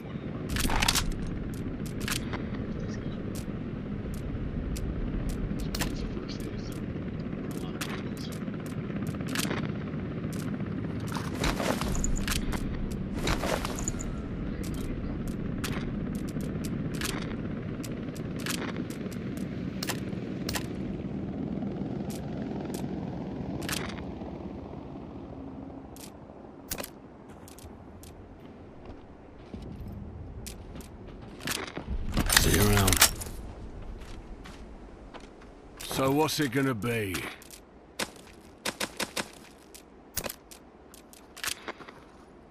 Now we're talking.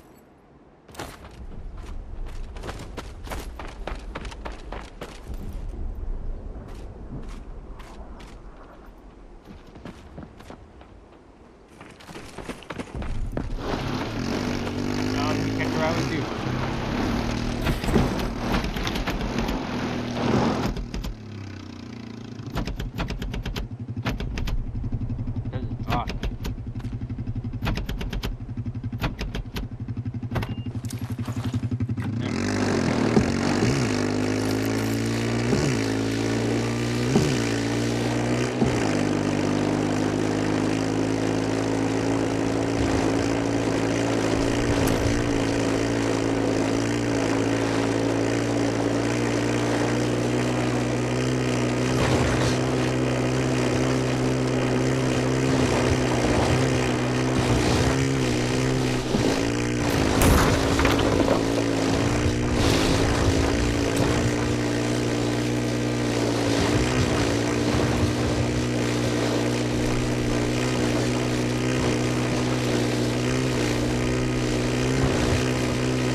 You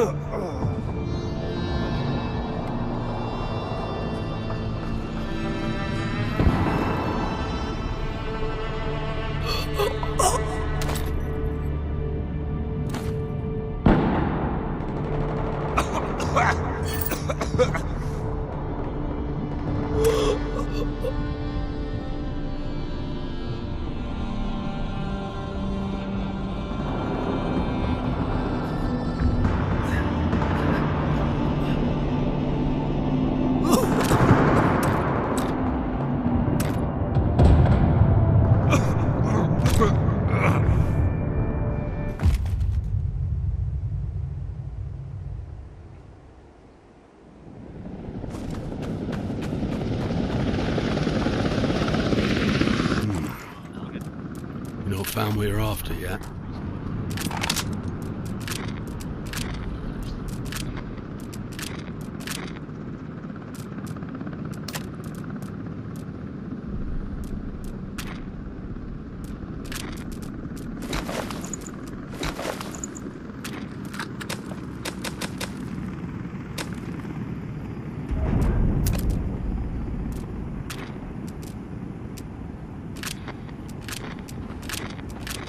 Oh, right here. Yes.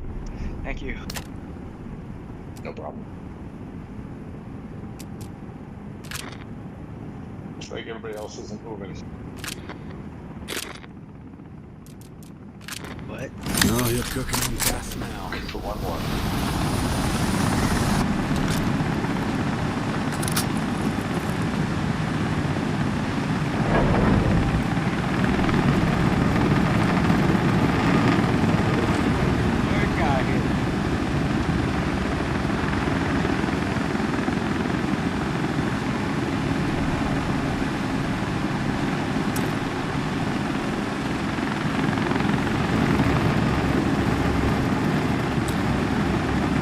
Hey, bro, crash this shit right now. $50 right now.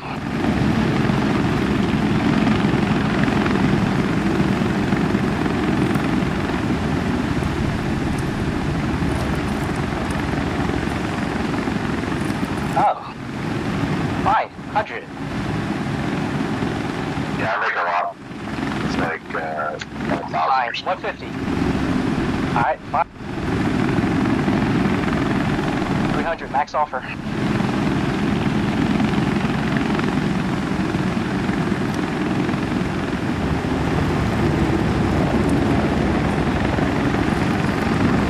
Yeah, do we need to buy a pair of shoes? It's automatic. there's a lot of enemies in this area. Can I just troll? Oh shit. Oh, that's about to fuck up right there. Make a call.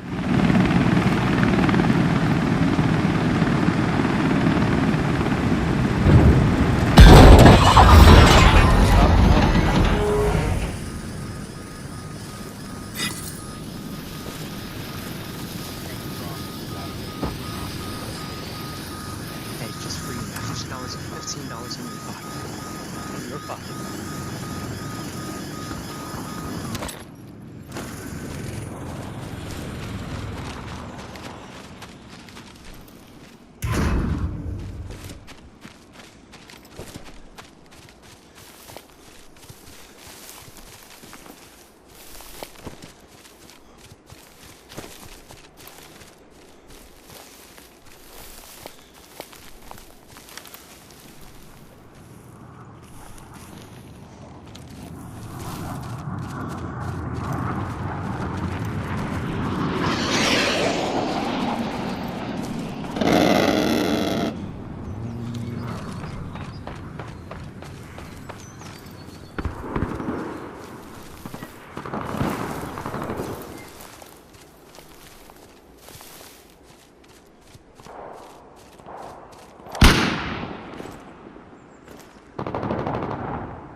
Watch it. He's He's right there by the gate.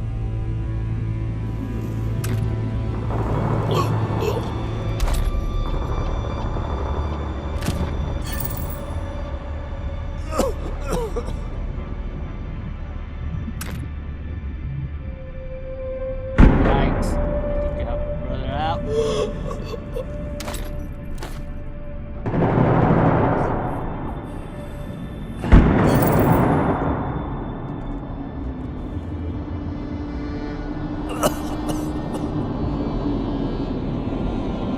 Somebody get me up!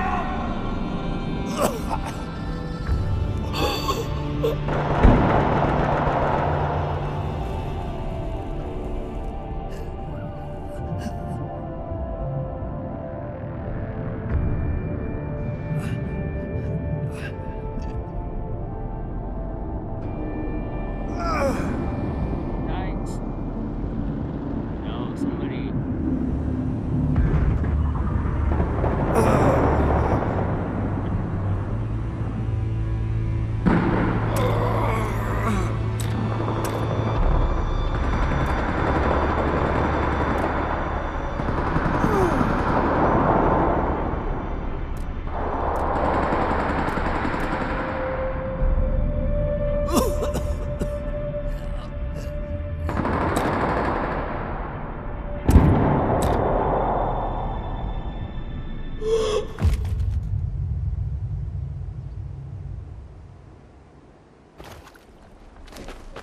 All right.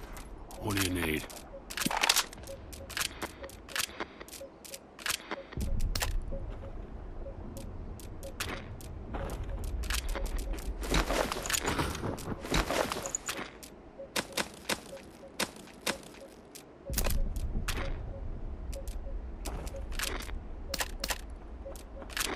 Get to work.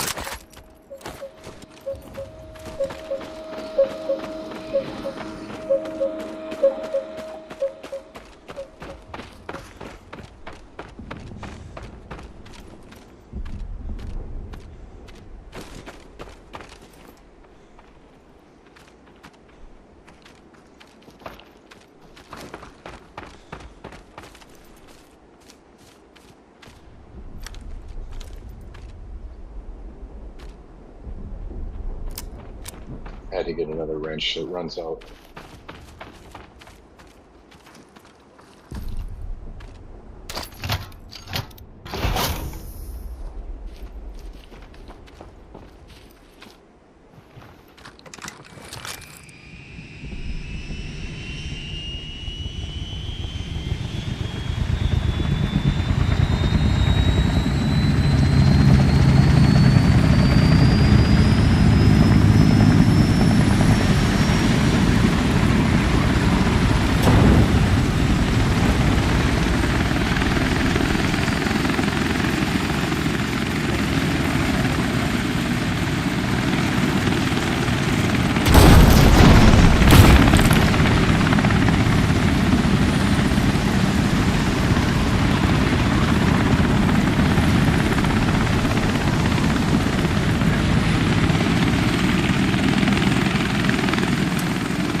I just saved your ass.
Shit! I'm down!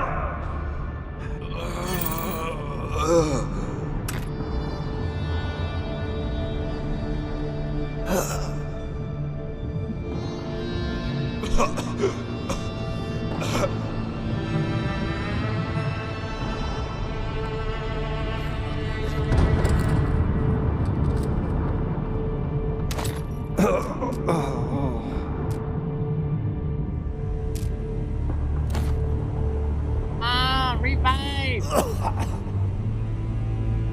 Those suckers got me! I'm down! Help!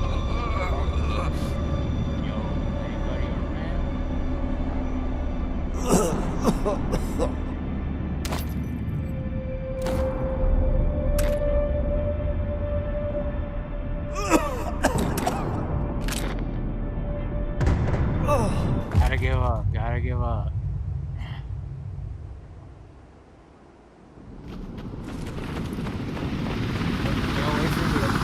Alright, what do you need?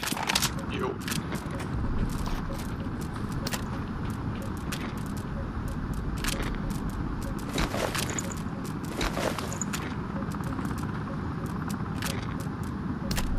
Okay, go in. Where I was going. Wait, I'm going. Alright, come. Gotta spend money simply after the usual. Just Leo, I fucking.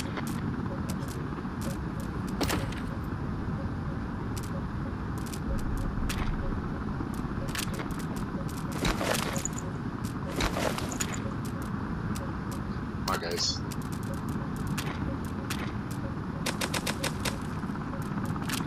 Go on, off you You got yoinked. We're full.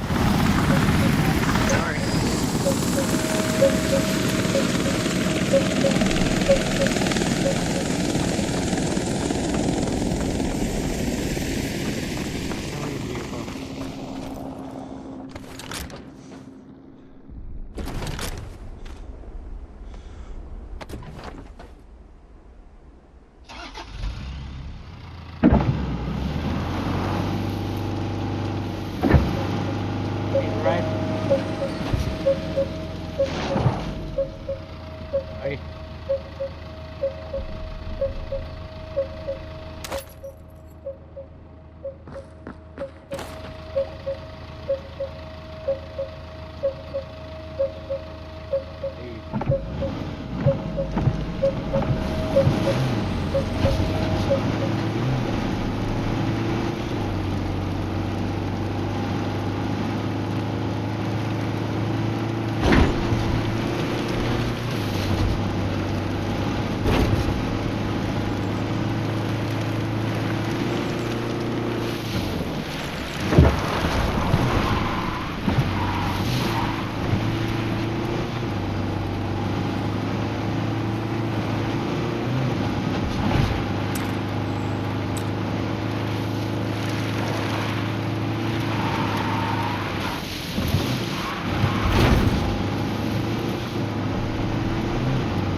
There's a guy right in front of us.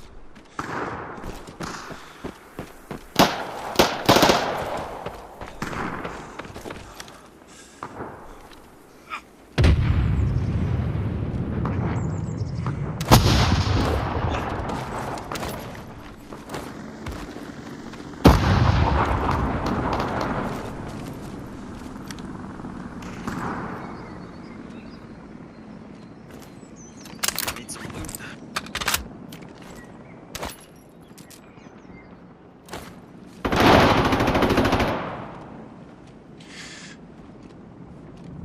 Where was he?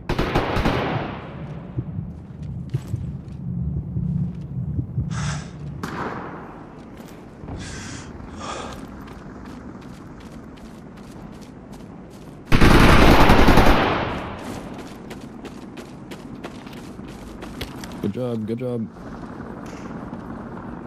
Get this fucking hot zone. Chase that shit, chase it.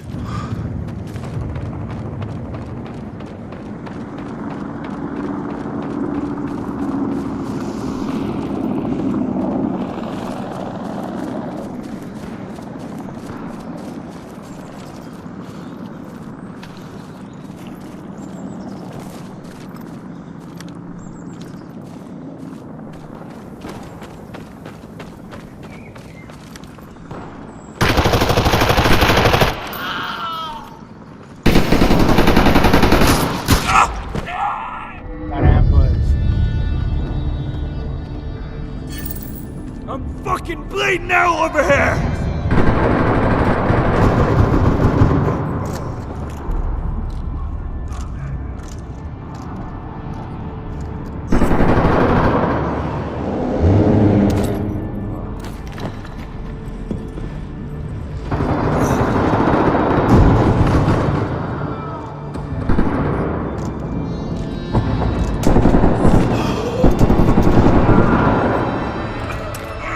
I think the SKS has a bug. It doesn't let you shoot for like 5 seconds after you reload it.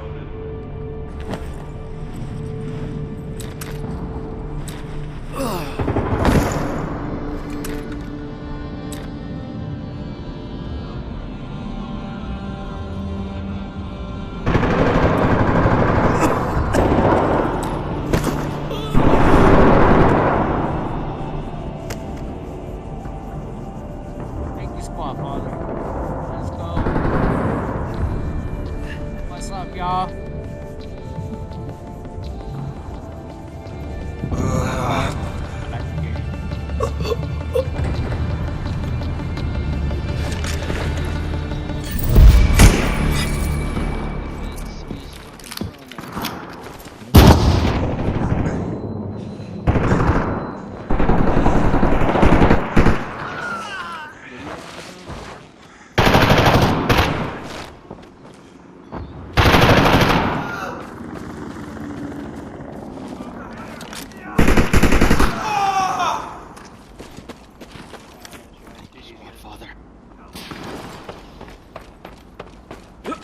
There's a lot of red closing in our position right now. Coming from the east. Watch out, boys. A lot coming from the east. East, southeast.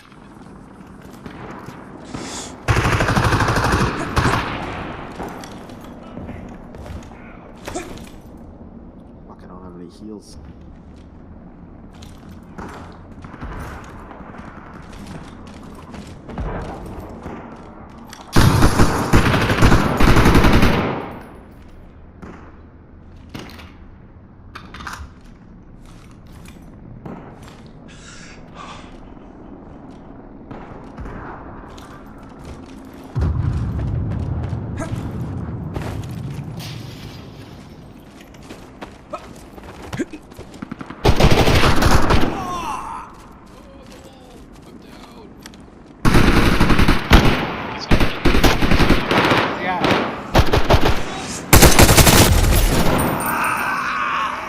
Shit, he killed me too!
Top floor, top floor.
Jesus Christ!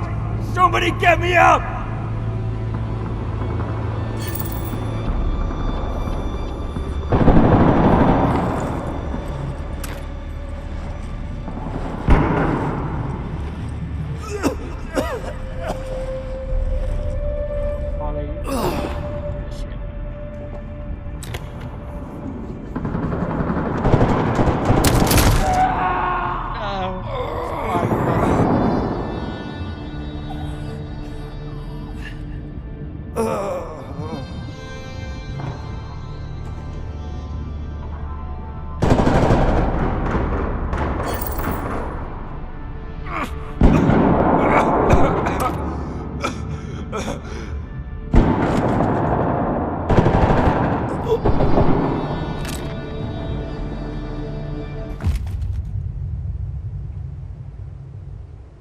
Man, I'm about to go pick up my son, y'all. What's mine is yours. For a price.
Give them hell.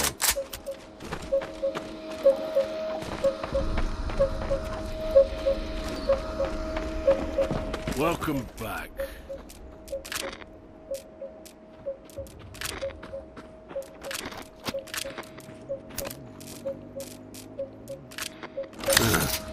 Old choice.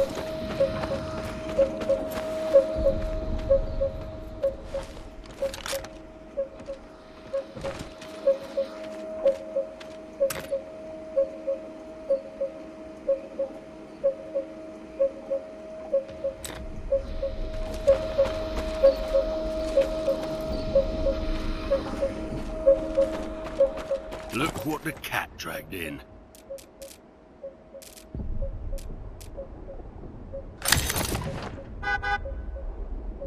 Gotta spend money to make money. Let's go, yo. Got a car.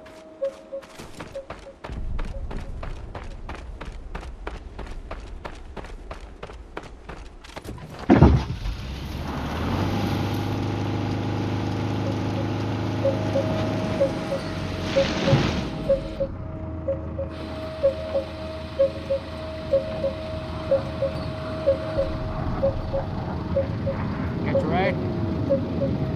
Oh. Yeah, I'll catch one.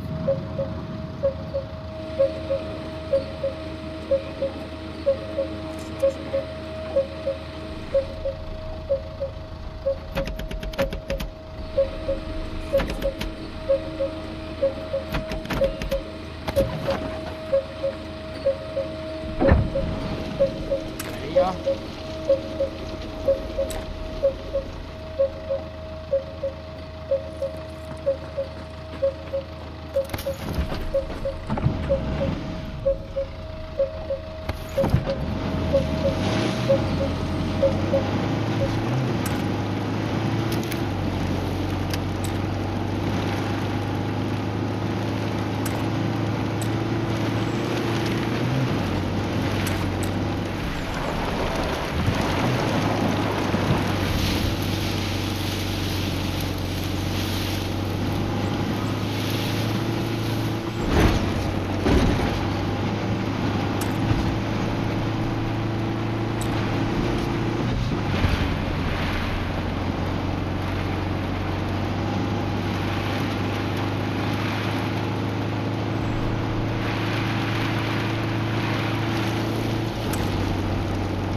Watch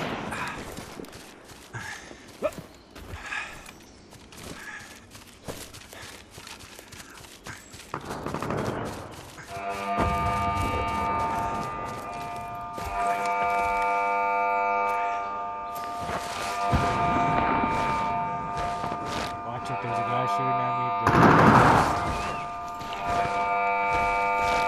Good comms, good comms.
Damn, I gotta go pick up my son.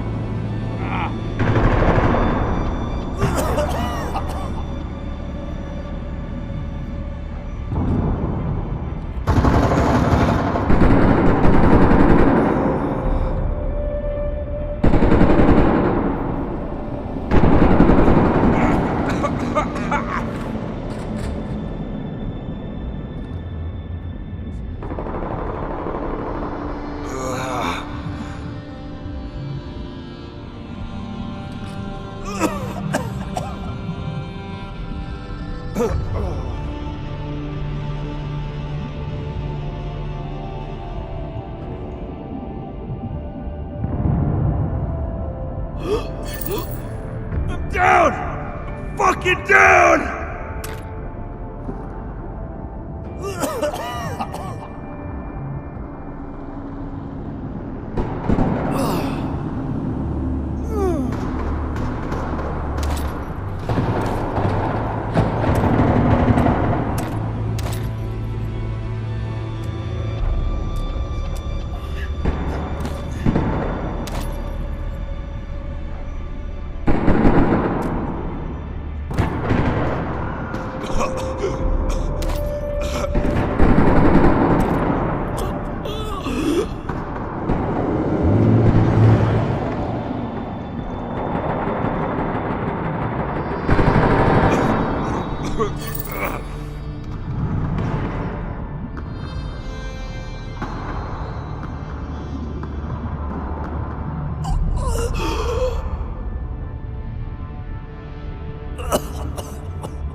Yeah!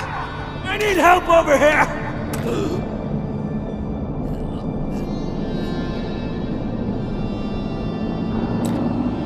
I'm fucking bleeding out over here!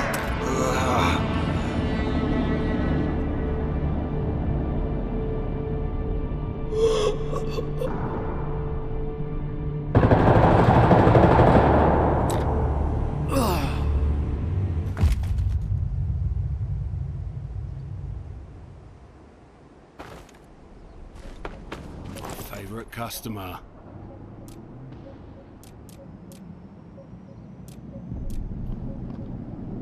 Move it.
Guy in there.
You're my pretty little fucking toy now.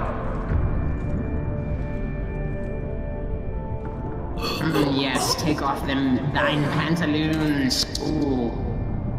You are such a good boy. Why, thank you.